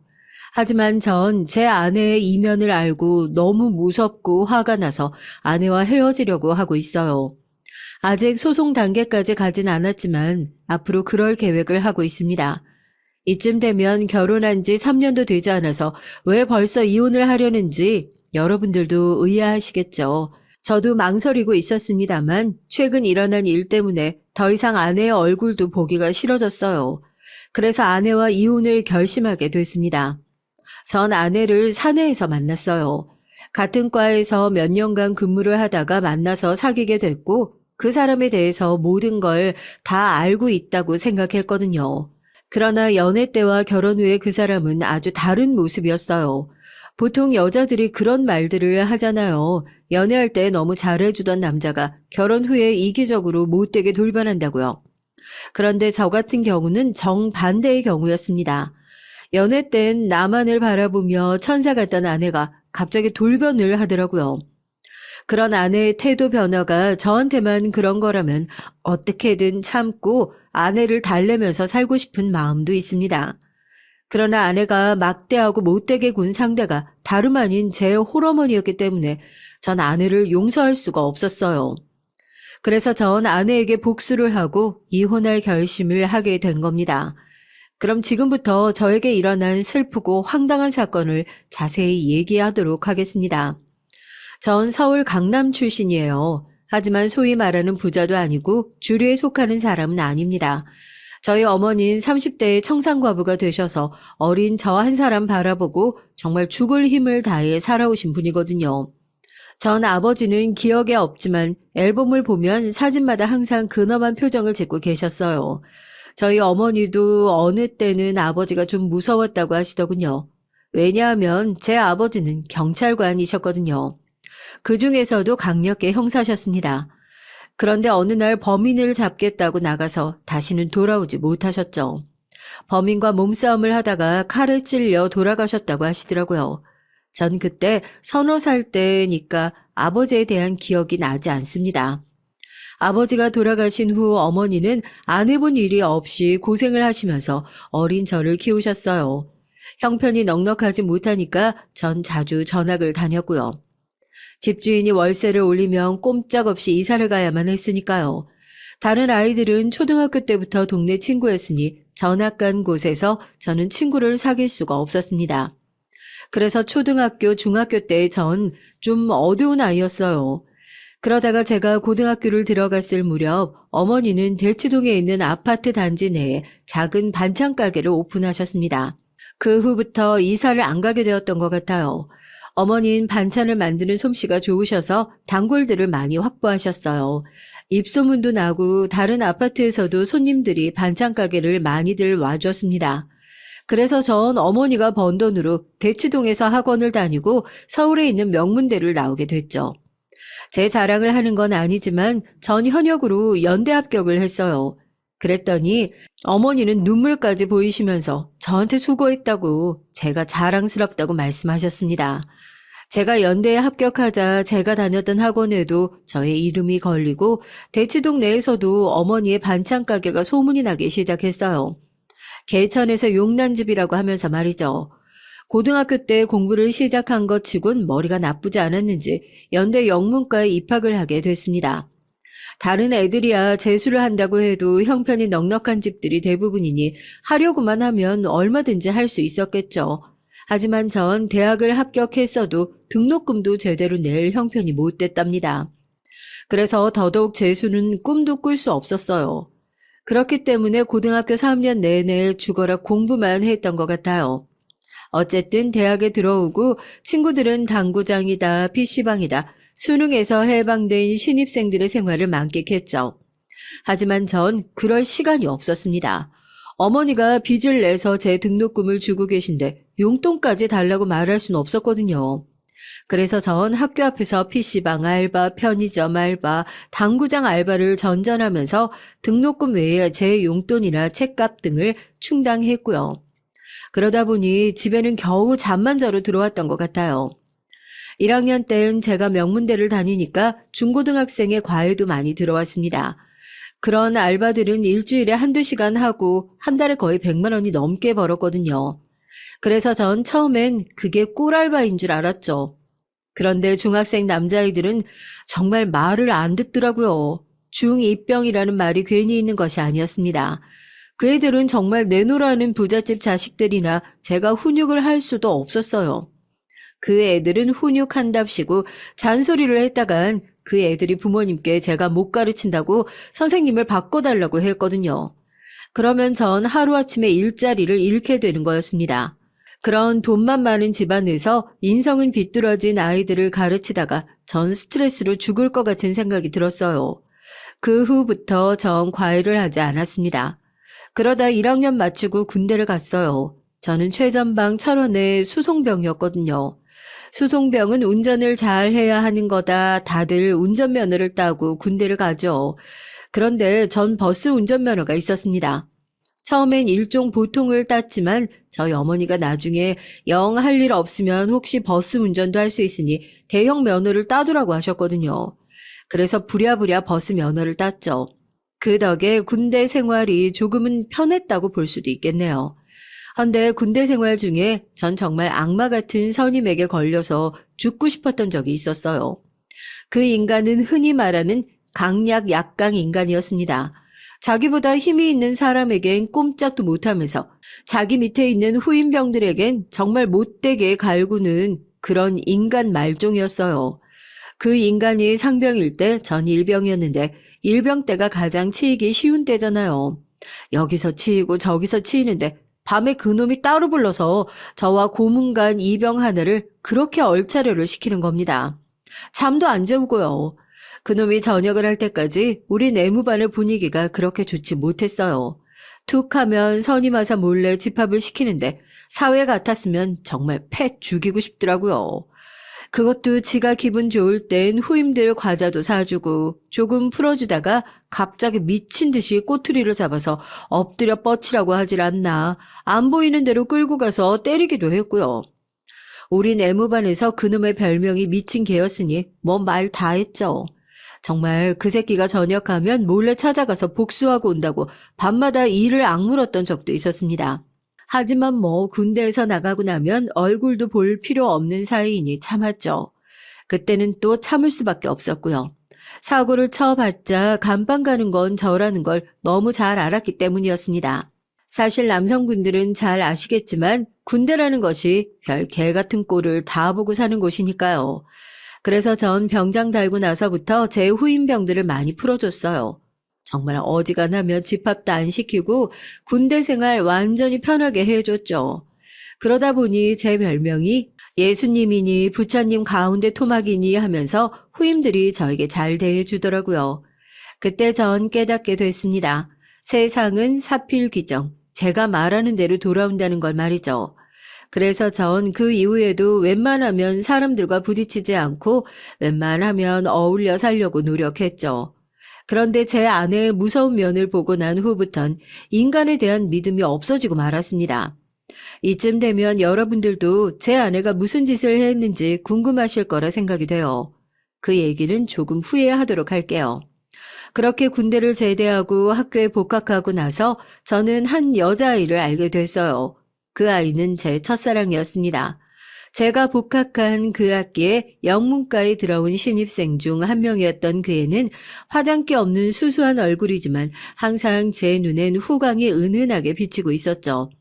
저는 그 여자애를 따라 같은 교양 수업도 듣고 어떻게든 그 애를 한 번이라도 보려고 그 애의 주변을 맴돌았습니다.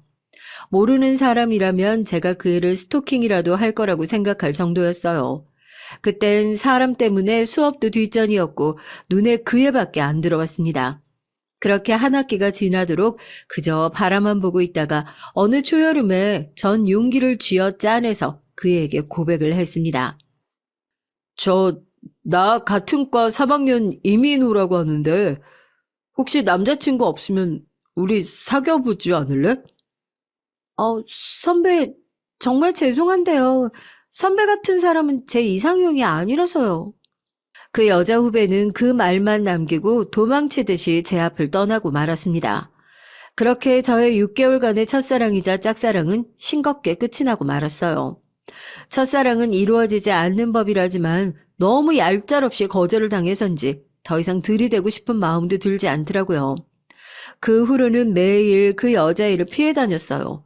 너무 쪽팔리고 괴로워서 친구들과 술도 마시고 미팅에 나가보기도 했지만 대학 내에선 더 이상 제 마음에 드는 인연은 없었습니다. 이렇게 된 이상 공부라도 열심히 해서 취업이나 잘하길 바라보는 수밖에 없었죠. 전 잠도 줄여가면서 취업 준비를 하고 스펙을 쌓기 위해 컴퓨터와 영어 관련 자격증을 땄습니다. 그 결과 전 다행히 취업 준비 중에 4학년 2학기에 취업이 됐어요. 외국계 회사였고 제가 동경하던 곳이라 너무나도 기뻤습니다. 복지도 좋고 잘만 하면 미국 연수도 갔다 올 수 있는 곳이었거든요. 어머니도 제가 그 회사에 취업했다고 말씀드리니까 너무나도 좋아하셨습니다. 그래? 아, 이 애미는 잘 모르지만 거기 그래. 텔레비전에 나오는 그 인터넷 회사 맞지? 거길 한 번에 들어갔다니. 아유, 우리 아들 잘했어. 수고했다. 이 엄만 아들이 해낼 줄 알았어. 어머니, 이제 고생 끝이에요. 제가 회사 들어가면 돈 많이 벌어서 어머니 반찬 가게 아내도 먹고 살게 해드릴게요. 그것만이 제 꿈입니다. 아니다. 이까짓 거 하나도 안 힘들어. 난 너만 잘 되면 다 괜찮아.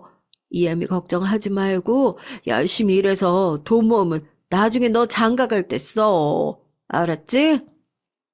취업에 성공하고 첫 월급을 받던 날, 전 어머니를 모시고 고급 초밥집에 가서 처음으로 밥을 사드렸어요. 어머니는 감격하셨는지 살다 보니 아들 덕에 이런 호강을 한다면서 눈물을 글썽이셨습니다. 옛날엔 취직해서 첫 월급을 타면서 했던 일이 부모님의 내복을 사드리는 것이었다죠. 하지만 전 그동안 제 어머니가 저에게 차려주셨던 셀 수 없는 밥상의 개수를 생각하면서 하루 저녁쯤은 저도 사드려야겠다는 생각을 갖고 있었거든요. 전 이렇게 대치동에서 효자로 소문나게 됐습니다. 저희 어머니는 반찬가게 단골 손님들에게 제가 첫 월급으로 초밥을 사줬다고 자랑을 하셨어요. 나중에 들어보니 단골 손님들은 저희 엄마에게 부럽다고 하셨던 모양이에요. 어머, 민호는 정말 효심이 깊다. 아, 요즘 애들 같지가 않어. 정말 우리 딸이랑 비교되네. 아이고, 우리 딸 첫 월급 타서 지 남자친구 반지 사주던데 말이야. 그러게 말이야. 우리 아들은 아직도 취업 못해서 집에서 백수 노릇하고 있는데 난 진짜 요즘 같아선 민호 엄마가 제일 부러워. 이렇게 전 어머니와 단둘이 살아서인지 유독 어머니와 사이가 좋았어요. 다른 아들들 같으면 사춘기에 엄마한테 반항도 하고 성인이 되면 어머니와 대면대면해지기도 하잖아요. 그런데 전 그런 적이 없었습니다. 항상 어머니를 의지했고 어릴 때는 엄마 말이라면 무조건 들었어요. 그리고 제가 성인이 돼선 어머니가 저를 든든해하고 저에게 많이 의지를 하셨던 것이었습니다. 저희 아버지가 일찍 돌아가셔서 그런 것도 있지만 제 어머니는 어떻게든 저를 부족함 없이 키우려고 노력하셨고요. 저도 아버지 없이 자란 티가 난다는 소리를 끔찍이도 듣기가 싫어서 공부를 열심히 하고 노력한 것도 있거든요. 그러다 보니 저와 어머니 사이는 누가 봐도 좀 각별해 보이긴 했어요. 어쩌다 어머니가 제 옆에서 홍대 거리를 걷고 있으면 엄마가 아니고 큰 누나쯤으로 보인다는 사람들도 있었고 제 어머니는 그런 사람들의 시선을 은근히 좋아하셨어요. 제가 결혼을 하고 나서도 어머니는 저와 함께 장을 본다든지 다음날 가게에서 팔 반찬을 만드시곤 했습니다. 저도 어머니의 일을 돕다 보니 칼질도 저절로 잘하게 되더라고요.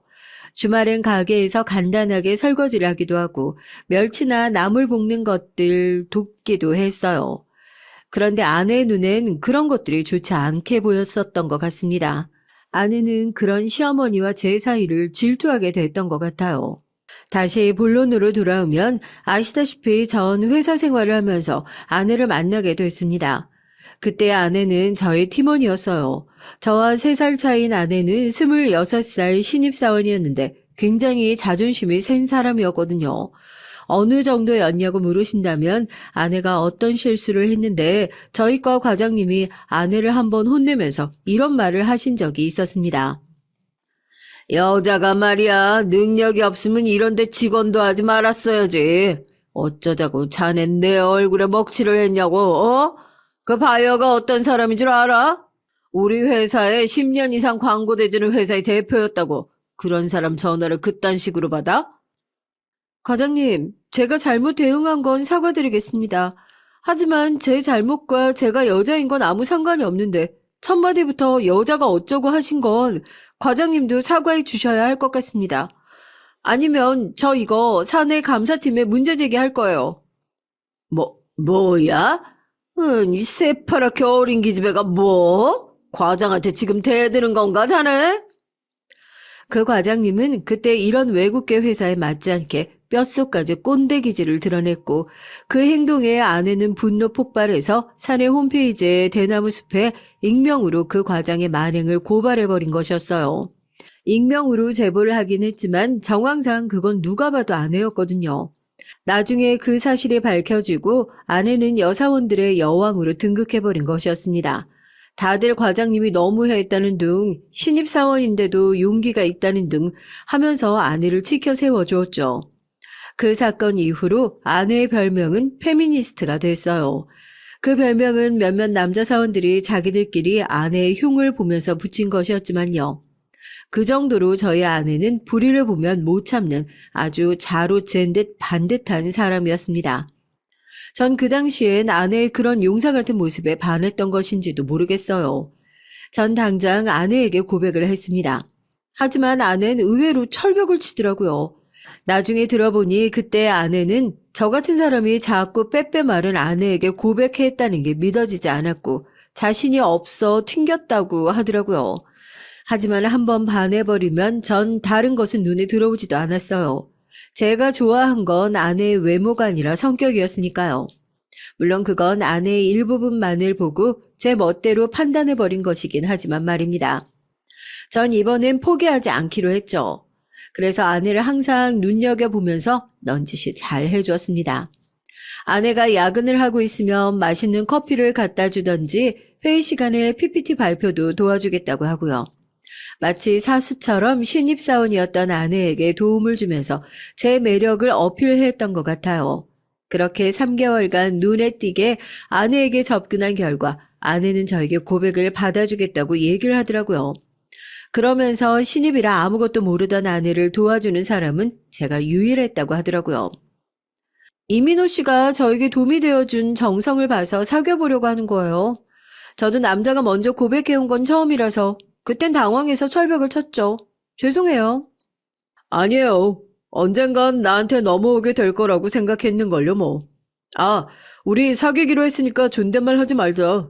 그리고 사내 연애는 여러모로 피곤하니까 회사 내에선 우리 사귀는 건 비밀로 할까?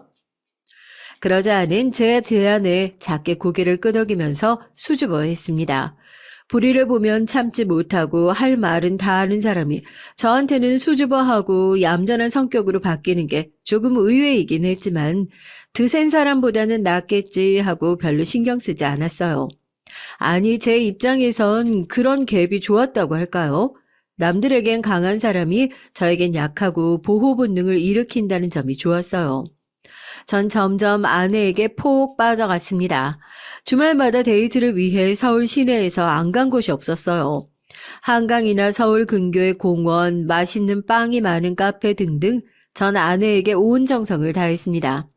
그럴 때마다 아내는 조용히 웃어주고 제 말에 공감도 많이 해줬어요. 그랬기 때문에 전 아내의 본성을 전혀 모른 채로 결혼을 했습니다. 연애할 땐 아마 아내가 제게 내숭을 떨었다고 생각이 되네요. 그렇게 2년간 사내 커플로 비밀 연애를 하던 어느 날 저와 아내는 사내에 사귀는 것을 들켜버리고 저희들은 공인 커플이 되어 빨리 결혼을 하려는 회사 동료들의 압박에 시달려야만 했습니다. 다들 아시잖아요. 사내에서 결혼 아니면 그 끝은 이별이고 전 아내와 죽어도 이별은 할 수 없었기 때문에 아내에게 프로포즈를 하고 결혼 날짜를 잡았습니다. 아내는 제가 반지를 주던 날 눈물을 흘리며 기뻐했어요. 지금 와서 인정하고 싶진 않지만 전 정말 정석적인 프로포즈를 했습니다. 300만 원이 넘는 다이아 반지를 주면서 프로포즈를 했으니까요. 그리고 그 반지를 약지에 끼고 나타난 아내는 우리 팀 내에서 갑자기 여직원들의 부러움의 대상이 되었던 기억이 납니다. 이것 좀 봐, 주희 씨. 이렇게 큰 다이아몬드 남친한테 받아봤어? 다이아 반지 주면서 프로포즈하는 남자가 내 로망이었는데 나 이제 정말 죽어도 좋아. 어머, 희영 씨 부럽다, 정말. 그래서 언제 결혼하는 거야? 상견례 했어? 상견례 다음 달에 잡았어. 우리 민호 씨랑 결혼하는 거 나 아직도 떨리고 설레서 안 믿겨. 어떡해? 상견례도 별 탈 없이 지나가고 저와 아내는 주말마다 결혼 준비를 했어요. 결혼 준비할 때 대부분의 커플들이 결혼이 깨질 만큼 싸운다고 하던데 저희는 그런 것도 전혀 없었습니다. 저는 혼수가 뭐가 좋을지도 몰랐고 관심도 별로 없었기에 대부분의 선택은 아내에게 맡겼거든요. 남자들이 뭔가 아는 척하고 예비 신부와 하나 둘씩 대립을 하다 보면 결혼 못할 수도 있잖아요. 아내는 가전 가구를 마음대로 고를 수 있게 되자 너무나도 좋아했습니다. 그런데 문제는 저희 신혼집이었어요. 처음에 결혼을 하기로 한 후 아내는 저와 엄마가 살던 빌라에 들어와서 살기로 했습니다. 그러나 곧 아내는 티나게 그 집이 좁다는 둥, 살기 불편할 것 같다는 둥 불평을 해댔죠. 그것도 웃는 얼굴로 그런 말을 하니 제가 싫은 소리를 할 수도 없었습니다. 예를 들면 아내는 저에게 이런 말을 하는 거였어요. 아니 형아, 처음엔 그냥 우리 집에 자기만 짐 싸가지고 들어와도 된다면서. 그런데 왜 갑자기 이사를 가자는 거야? 우리 엄마 반찬 가게 근처에 살아야 해서 이사는 못 가. 그래도 어머니 방 하나 우리 안방 외에 옷방이나 다른 공간 하나는 더 있어야 하는 거 아니에요? 자기가 어머니께 말씀드려서 빚을 내서라도 아파트로 이사 가자고 하면 안 돼요? 아내는 겉으로는 웃으면서 말을 하니 저는 그 말에 또 혹하게 되는 거였습니다. 그래서 전 처음으로 어머니의 말씀을 어겼어요. 사실 어머니는 아내의 의견에 반대를 했습니다. 오히려 애라도 생기기 전엔 절대 이사를 갈 수 없다고 알 수 없는 고집을 부리셨어요. 어머니, 희영이가 이 집이 좁다고 말하고 있어요. 전 이 정도로 괜찮다고 생각하지만 희영이가 불편하면 저도 못 견딜 것 같거든요. 우리 이사 가요. 네? 희영이가 원하는 대로 한번 져주시면 안 될까요? 대신에 제가 희영이랑 어머니 잘 모실게요. 글쎄, 이 애미가 보기엔 아들이 그 애한테 휘둘리고 있는 거 아니니? 엄마가 노파심에 얘기하는 건데 초장의 마누라한테 휘둘리기 시작하면 답이 없어. 그러니까 이번엔 네가 며느리한테 이사 안 간다고 강하게 말 좀 해줘. 엄마는 이 집에서 이사 가기 싫다. 반찬 가게랑 거리도 딱이고 살다 보니 이 집에 정이 들어서 못 떠나겠어. 그때부터 어머니와 아내는 일종의 기싸움을 시작했던 것이었죠. 전 전혀 몰랐지만 말이에요. 집안에서 제가 좀 눈치가 없는 편이었나 봅니다. 어쨌든 전 제 아내의 손을 들어줬고 어머니는 그때부터 아내에게 좋지 않은 감정을 갖게 되신 것이었어요. 그리고 아내 역시 시어머니를 달가워하지 않았습니다. 겉으론 전혀 티를 내지 않았지만 말이에요. 어머니는 어쩔 수 없이 대치동을 떠나 저희와 함께 강북으로 이사를 갔습니다. 전 그래도 10년을 잘 살고 있던 동네인 대치동에서 멀지 않은 곳에 집을 얻고 싶었지만 현실적으로 돈이 모자랐어요. 그래서 상대적으로 집값이 싼 강북을 고르게 됐죠. 어머니는 10년이 넘게 둥지를 틀고 살았던 대치동을 떠나는 것을 서운해하셨고요. 하지만 아내는 제가 이겼다고 생각했는지 결혼하고 신혼여행 가서도 싱글벙글 했습니다. 사실 신혼여행도 저와 아내는 의견이 달랐지만 제가 아내의 의견에 그냥 따랐어요. 전 휴양이 좋아서 동남아를 가고 싶었지만 아내는 유럽 여행이 로망이었다고 했거든요. 전 걷고 유적 보고 박물관을 관람하는 것보다 바다에서 스노클링하고 럭셔리 호텔에서 조식도 먹고 싶었거든요. 하지만 제가 그 말을 꺼내자 희영이는 또 서운한 기색을 내비치면서 말끝을 흐리는 것이었습니다. 자기가 정 고집을 부린다면 동남아도 나쁘진 않지만 나 대학 때부터 유럽 일주가 꿈이었는데 이번에도 내 말 좀 들어주면 안 돼? 평생 한 번뿐인 신혼여행인데 앞으로 가기 힘든 유럽 가는 게 낫잖아. 동남아는 애들 낳고 아이들이랑 같이 가도 되고. 아내가 이렇게 말하는데 설득이 안 될 재주가 없더라고요. 전 할 수 없이 이번에도 아내에게 졌습니다. 신혼여행도 뭔가 여행 취향이 맞는 사람이랑 같이 갔으면 좋았을 텐데 완벽히 아내만 즐긴 신혼여행을 전 갔다 와서도 좀 찝찝하더라고요. 지금 생각해보니 처음부터 아내는 저와 우리 어머니를 자기 마음대로 휘둘러 온 것 같습니다. 생각하니 또 열받네요. 그 웃는 얼굴 뒤에 검은 속내를 감추고 있었다고 생각을 하니까 전 아내가 끔찍하고 소름이 돋아요. 아무튼 신혼여행을 다녀온 후 처갓집에 처음 갔을 때 장모님은 진지한 얼굴로 제 손을 잡고 말씀하셨어요. 장모님 본인 딸이지만 희영이가 가끔은 무서울 때가 있다고요. 처음 장모님께 그런 얘기를 들었을 때 전 믿지 않았습니다. 장모님이 그냥 저를 놀리려고 하는 거라고만 생각했으니까요. 우리 희영이가 평소에는 얌전하고 착한데 말이야. 가끔 참을성이 좀 없어서 큰일일세. 어떤 한계점을 넘잖아? 그러면 갑자기 그냥 확 변해서 좀 폭력적이 된다니까. 그러니 자네도 우리 희영이 비위 잘 맞추고 살아야 할 거야.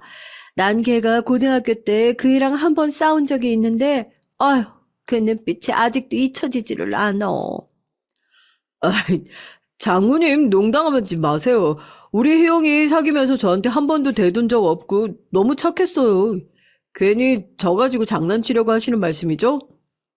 이 사람이, 난 정말 자네가 걱정돼서 그래. 내가 왜 비싼 밥 먹고 헛소리를 하겠어. 애 아빠도 걔가 한번 성질을 부리면 못 말려. 저는 모르는 사람들에게만 그 정의감 넘치는 아내의 모습이 어떻게 변한다는 건지 도저히 감도 잡을 수 없었어요. 그래도 살면서 얼마나 부딪힐 일이 많겠어요. 저도 무난한 성격이고 저희 어머니도 함부로 시어머니 노릇할 분은 아니거든요. 그래서 전 장모님의 경고를 무시했었습니다. 지금은 후회가 되지만 말이에요. 그렇게 우리의 결혼 생활은 첫 1년간 별 탈 없이 흘러갔습니다. 집을 구하는 것부터 혼수 가전까지 모든 것이 아내의 의도대로 흘러갔으니 평화로웠을 테죠. 만약 혹시 저나 우리 어머니가 아내에게 반기를 든다거나 불만을 토했다면 아내는 더 일찍 본색을 드러냈을지도 모르겠어요. 그만큼 아내는 결혼한 후에 교묘하게 모든 행사나 일들을 자기 의도대로 움직여 갔습니다. 전 결혼을 하고 맞는 첫 어머니의 환갑 생신을 좀 성대하게 치러드리고 싶었어요. 그래서 어머니 몰래 뷔페를 알아보고 있었고요. 그런데 아내는 저와 생각이 달랐습니다. 오빠, 어머님 말이야. 꼭 환갑을 맞았다고 잔치를 해야 될까? 요즘에 환갑보단 칠순잔치를 하는 걸로 알고 있는데 그냥 동네 친구분들이랑 여행이나 다녀오시라고 권해보는 거 어떨까? 우리 엄마가 친구가 별로 없으셔. 그리고 엄만 매번 반찬 가게 나가시느라 맛난 음식 한 번 못 드시는데 여행이야 내년 생신 때 보내드려도 되지만 음식 맛있는 뷔페에서 엄마 모시고 식사 한 번 해야지. 아내는 결혼하고 처음으로 자기 의견이 받아들여지지 않자 삐쳐서는 일주일이 넘도록 아무 말도 안 하더라고요.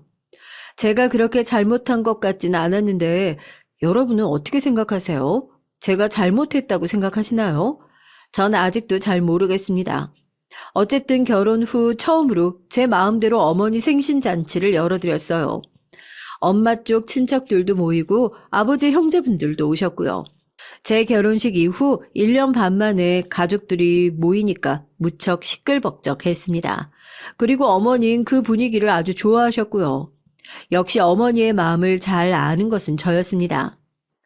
아이고 우리 효자 아들, 내 너마저 없었으면 어떡할 뻔했니.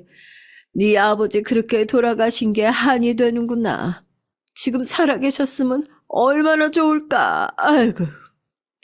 어머니 고정하세요. 울지 마시고요. 아버지 대신 이렇게 든든한 아들이 있잖아요. 엄마 오래오래 저랑 같이 행복하게 살아요. 제가 어머니께 이런 말을 하자 아내의 얼굴이 조금 찌푸려졌습니다.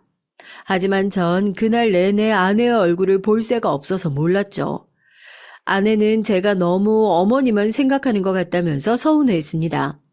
하지만 그땐 그럴 수밖에 없었어요. 그날 환갑잔치의 주인공은 제 아내가 아니고 저의 어머니이셨으니까요.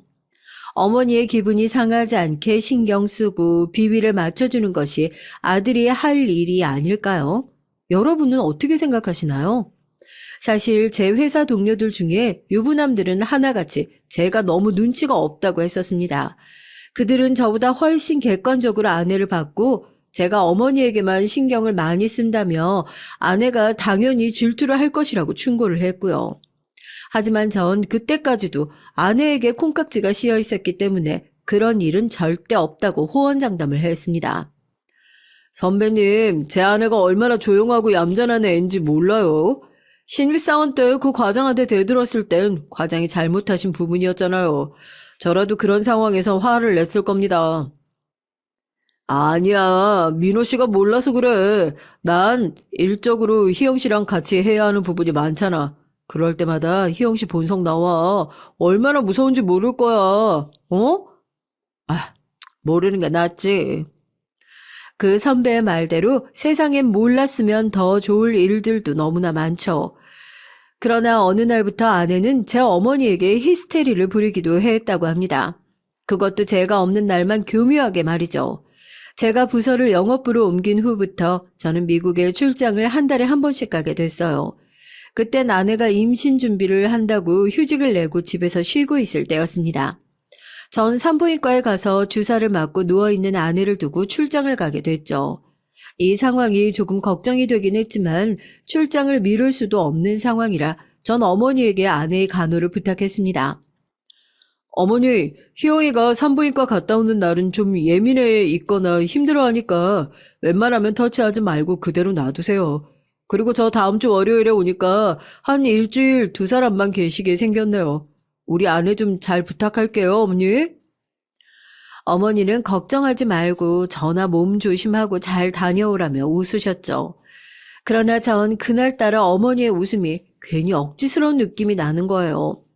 전 떨어지지 않는 발걸음을 겨우 떼어 미국 출장길에 올랐습니다. 낮에는 열심히 바이어들을 만나고 일을 했지만 호텔방에서 혼자 누워있을 아내와 어머니의 얼굴이 보고 싶고 그 두 사람이 잘 지내고 있는지 궁금해졌어요. 전 호텔에서 침대에 누운 채로 어머니에게 전화를 걸었습니다. 뉴욕은 밤이지만 한국은 낮이니까 어머님 반찬 가게에 계시겠거니 했거든요. 하지만 어머님 꽤 오랫동안 전화를 받지 않으셨어요. 전 괜히 조바심이 나서 이번엔 아내에게 전화를 해봤죠. 하지만 아내 역시 전화는 받지 않았습니다. 전 슬슬 화가 났어요. 아내가 받을 때까지 전화를 수십 번이나 했죠. 그랬더니 아내는 마지못해 받았다는 기색이 역력하더라고요. 당신 무슨 일이에요? 나 물걸레 청소하느라고 바쁜데.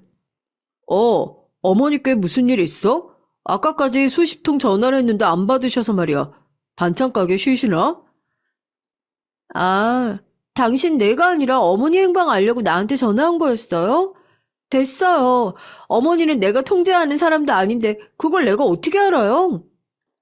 아내는 무뚝뚝하게 저에게 톡 쏘아대더니 내가 뭐라고 말할 새도 없이 뚝 끊어버리고 말았습니다. 전 너무 어이가 없더라고요. 이제껏 못되고 퉁명스러운 사람이 그런다면 이해가 가는데 아내는 아니잖아요. 평소에 착하디 착한 사람이 갑자기 저러니까 영문을 모르겠더라고요. 전 아내에게 다시 전화하는 것을 포기하고 어머니가 받을 때까지 전화를 무작정 걸었습니다. 제 어머니는 잠을 주무시다 일어났는지 목소리가 많이 잠겨 있었어요. 왠지 모르게 울컥거리는 것도 같아서 전 걱정되어 어머니께 안부를 물어봤죠. 어머니 무슨 일 있으세요? 혹시 우신 거예요? 아니야, 울긴 누가 울어. 아유, 그냥 자다가 일어났는데 몸이 으슬으슬해서 그런 목소리가 나온 거야. 넌 밥 잘 먹고 미국에서 잘 보내고 있지? 네, 저야 뭐 잘 있죠. 그런데 우리 희영이 기분이 안 좋은 것 같던데 무슨 일 있어요? 며느리도 집에 잘 있지. 내가 오늘 감기 기운이 있어서 반찬 가게에 쉬었다. 그리고 나 약 먹고 계속 잘 것 같으니까 전화하지 마. 전화를 끊고 전 곰곰이 생각에 잠겼습니다. 어머님 감기 같은 걸로 반찬 가게를 문 닫고 하실 분이 아니었거든요. 아무리 몸이 아파도 반찬 가게를 닫으면 큰일 나는 줄 아시는 분이 갑자기 감기에 걸렸다고 하는 것도 좀 수상했고 목소리가 떨리는 것도 수상했습니다. 이런저런 생각에 빠지다 보니 전 최악의 경우를 상상하고 말았어요. 그것은 제 아내가 어머니를 학대하고 괴롭히는 상상이었습니다. 방 안에서 꼼짝 말고 있으라고 어머니께 함부로 소리치는 아내의 모습이 자꾸 겹쳐 보여서 전 침대에서 벌떡 일어나 정신없이 일을 하기 시작했어요. 어떻게든 일정을 앞당겨 집에 한번 가봐야겠다는 생각이 들었거든요. 아무 일이 없다는 것을 제 눈으로 확인을 하고 안심을 했으면 하고 격하게 바라게 됐습니다. 그래서 전 원래 일주일 일정이었던 출장을 하루 저녁 앞당겨 미국에서 출발을 했어요. 당연히 어머니와 아내에겐 일정이 변경된 것을 말하지 않았죠. 집에 몰래 들어가서 도대체 어떤 일이 일어나고 있는지 보고 싶었기 때문입니다. 제가 아내에게 전화를 한 것이 목요일쯤이었는데 토요일까지였던 일정을 당겨 금요일 오후 비행기를 타게 됐어요. 아내는 제가 토요일 오전이나 오후 비행기로 오는 줄 알고 있었으니까요. 저는 제발 제 예상이 전혀 틀렸기를 빌고 또 빌었습니다. 하지만 황당하고 어이없게도 제 예상은 보기 좋게 빗나가고 말았습니다. 제가 집에 도착하자마자 아내의 화난 목소리가 온 집안에서 쩌렁쩌렁 울려대고 있었어요. 아내는 어머니에게 소리를 지르느라 제가 들어오는 소리도 못 들은 모양이에요. 그런데 귀에 들리는 그 아내의 고함 소리의 내용은 제게는 더 끔찍했습니다. 어머니, 청소해놓으라고 한 지가 언젠데 아직까지 누워만 있어요? 제 말이 말 같지가 않으세요? 얼른 일어나란 말이에요. 이 먼지 좀 봐. 어머니, 왜 이렇게 게으르세요? 예, 희영아. 시애미가 너무 힘이 들어. 나 정말 아프단 말이다. 청소는 네가 좀 해줘라. 제발 나 좀 내버려둬. 어머니의 힘없는 목소리에 뒤이어 짝 하는 소리가 울려 퍼졌습니다. 전 눈을 의심하고 귀를 의심할 수밖에 없었어요. 글쎄 아내가 억지로 제 어머니를 일으켜 세우더니 따귀를 날려버리는 게 아니겠어요? 그리고 제 아내의 입에서 나온 말은 더 가관이었습니다. 시끄러워요. 어머니 꾀병 부리시는 거 제가 하루 이틀 봐요? 얼른 일어나서 방 정리나 하라고요. 냄새나. 어머니 방에서 노인네 냄새 나잖아요. 얼른 방 치우라고요. 어머니는 어안이 벙벙하여 며느리에게 맞은 뺨을 부여잡고 눈물을 흘리고 계셨습니다. 그 장면을 목격하자마자 전 눈이 확 돌아버리고 말았죠. 얼른 달려가서 어머니와 아내를 떼어놓은 후 어머니를 품에 감싸 안고 아내에게 소리쳤습니다. 당신, 이게 뭐하는 짓이야? 어머, 오빠, 내일 와야 되는 거 아니에요? 어쩌다가 집에 이렇게 일찍 왔어요. 내가 묻는 말에 대답부터 하라고. 왜 어머니 뺨을 때려? 당신이 뭔데? 당신 설마 나 없을 때 우리 엄마 학대한 거야? 당신 미쳤어? 제정신이냐고. 전 정신없이 그 자리에 주저앉은 어머니를 두고 아내에게 다가가 아내의 뺨을 힘껏 후려쳤습니다. 아내는 제가 그럴 줄은 몰랐었는지 벌겋게 부은 뺨을 붙들고 어이가 없어 한참 동안 저를 멍하니 바라보더라고요. 그러다 아는 악에 받쳐 고래고래 소리를 질렀습니다. 왜 때려? 당신이 뭔데 날 때려? 도대체 내가 뭘 잘못했다고 때리니? 그래, 어머니 방 청소 좀 하라고 한 게 그렇게 잘못됐어? 당신 너무 무섭다. 이런 사람이었어? 왜 우리 어머니 뺨을 때렸는지부터 말해봐. 나 없을 때 당신 이따위로 어머니께 함부로 대했니? 예, 민호야, 그만해라. 며느리가 잘못한 거 아니야. 예미가 잘못했다. 제발 나 때문에 싸우지 말어, 응? 아이고. 어머니는 무서워서 벌벌 떨면서 저와 아내의 싸움을 말리셨습니다. 하지만 저희 둘 다 씩씩거리느라 어머니가 말리는 것 따윈 눈에 들어오지도 않았어요. 전 아내의 멱살을 잡았고 아내는 제 얼굴을 밀어대다 손톱으로 제 얼굴에 상처를 냈고요. 어머니는 죽을 힘을 다해 저와 아내가 뒤엉켜 싸우는 중간에 들어와 힘겹게 떼어놓으셨습니다. 그리고 어머니는 울면서 저희들에게 소리치셨어요.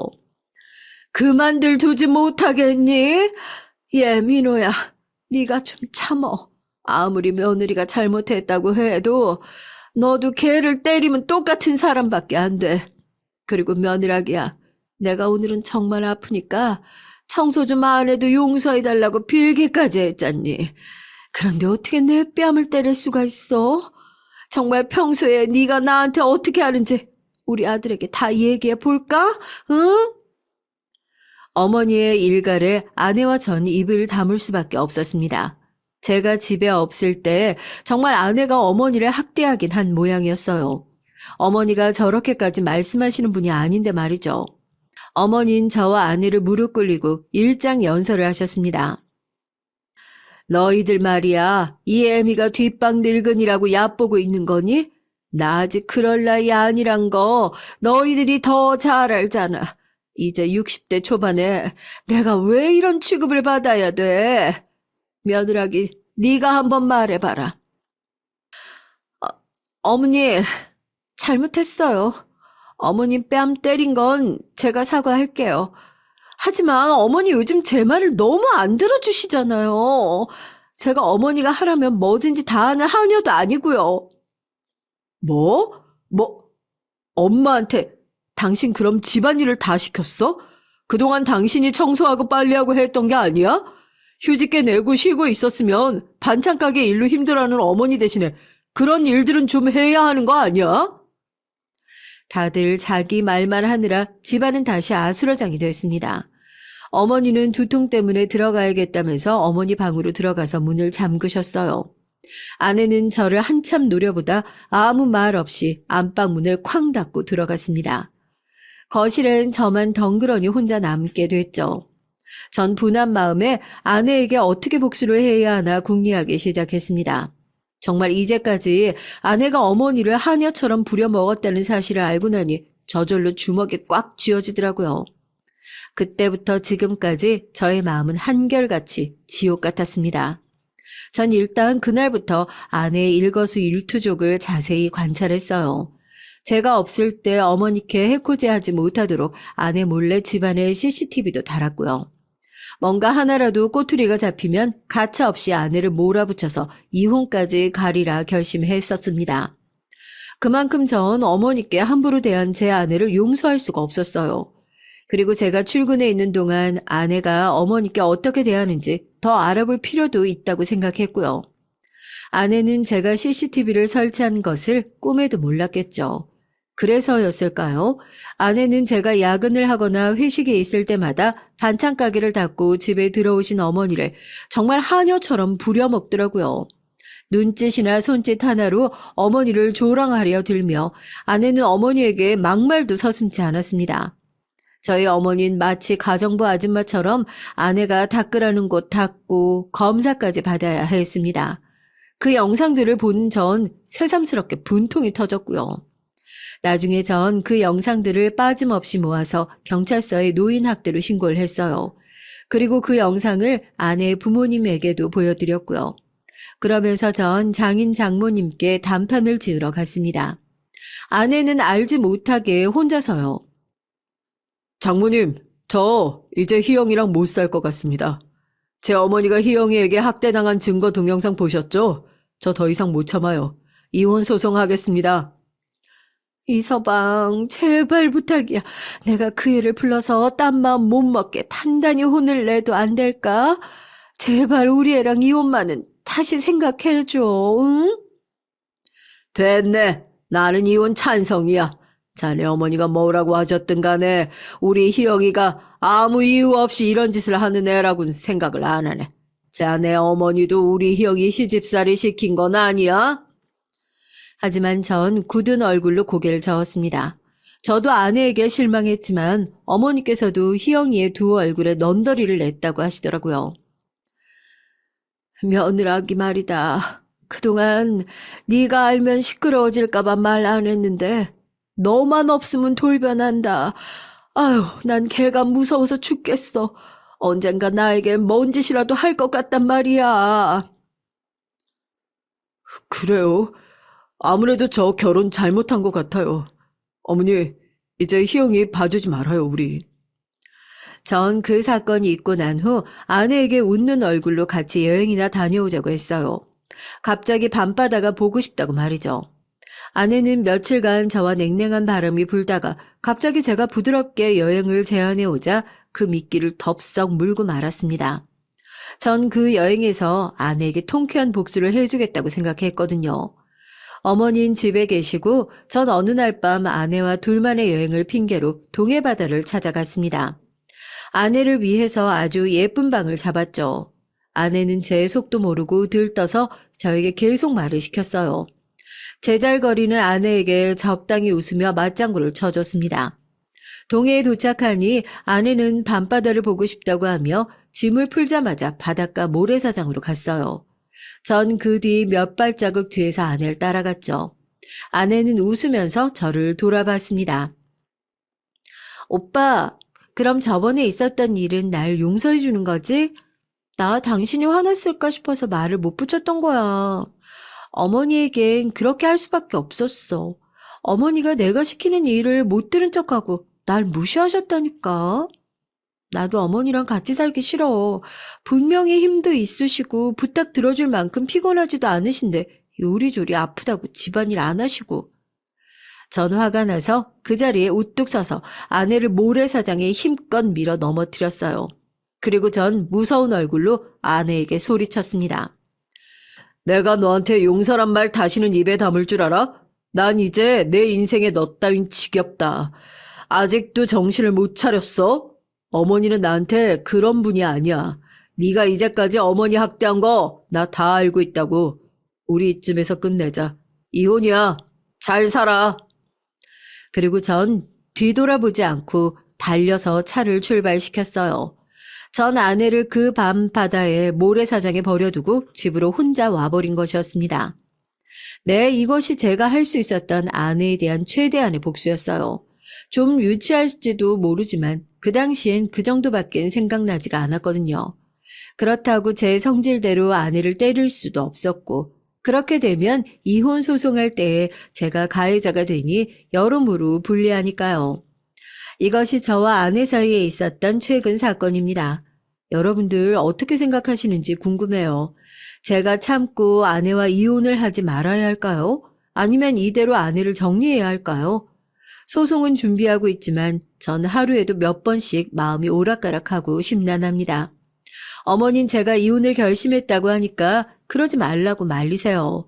아내가 임신 준비를 위해서 맞았던 호르몬 약 때문에 신경이 날카로워져서 그런 거라고 말이죠. 하지만 제 장인어른은 제 아내를 꼬드겨서 그냥 이참에 이혼을 하라고 압력을 넣고 계시는 중이에요. 제 사연은 여기서 끝입니다. 여러분들 부디 현명한 조언 부탁드리며 이 글을 마치겠습니다. 긴 사연 들어주셔서 감사합니다.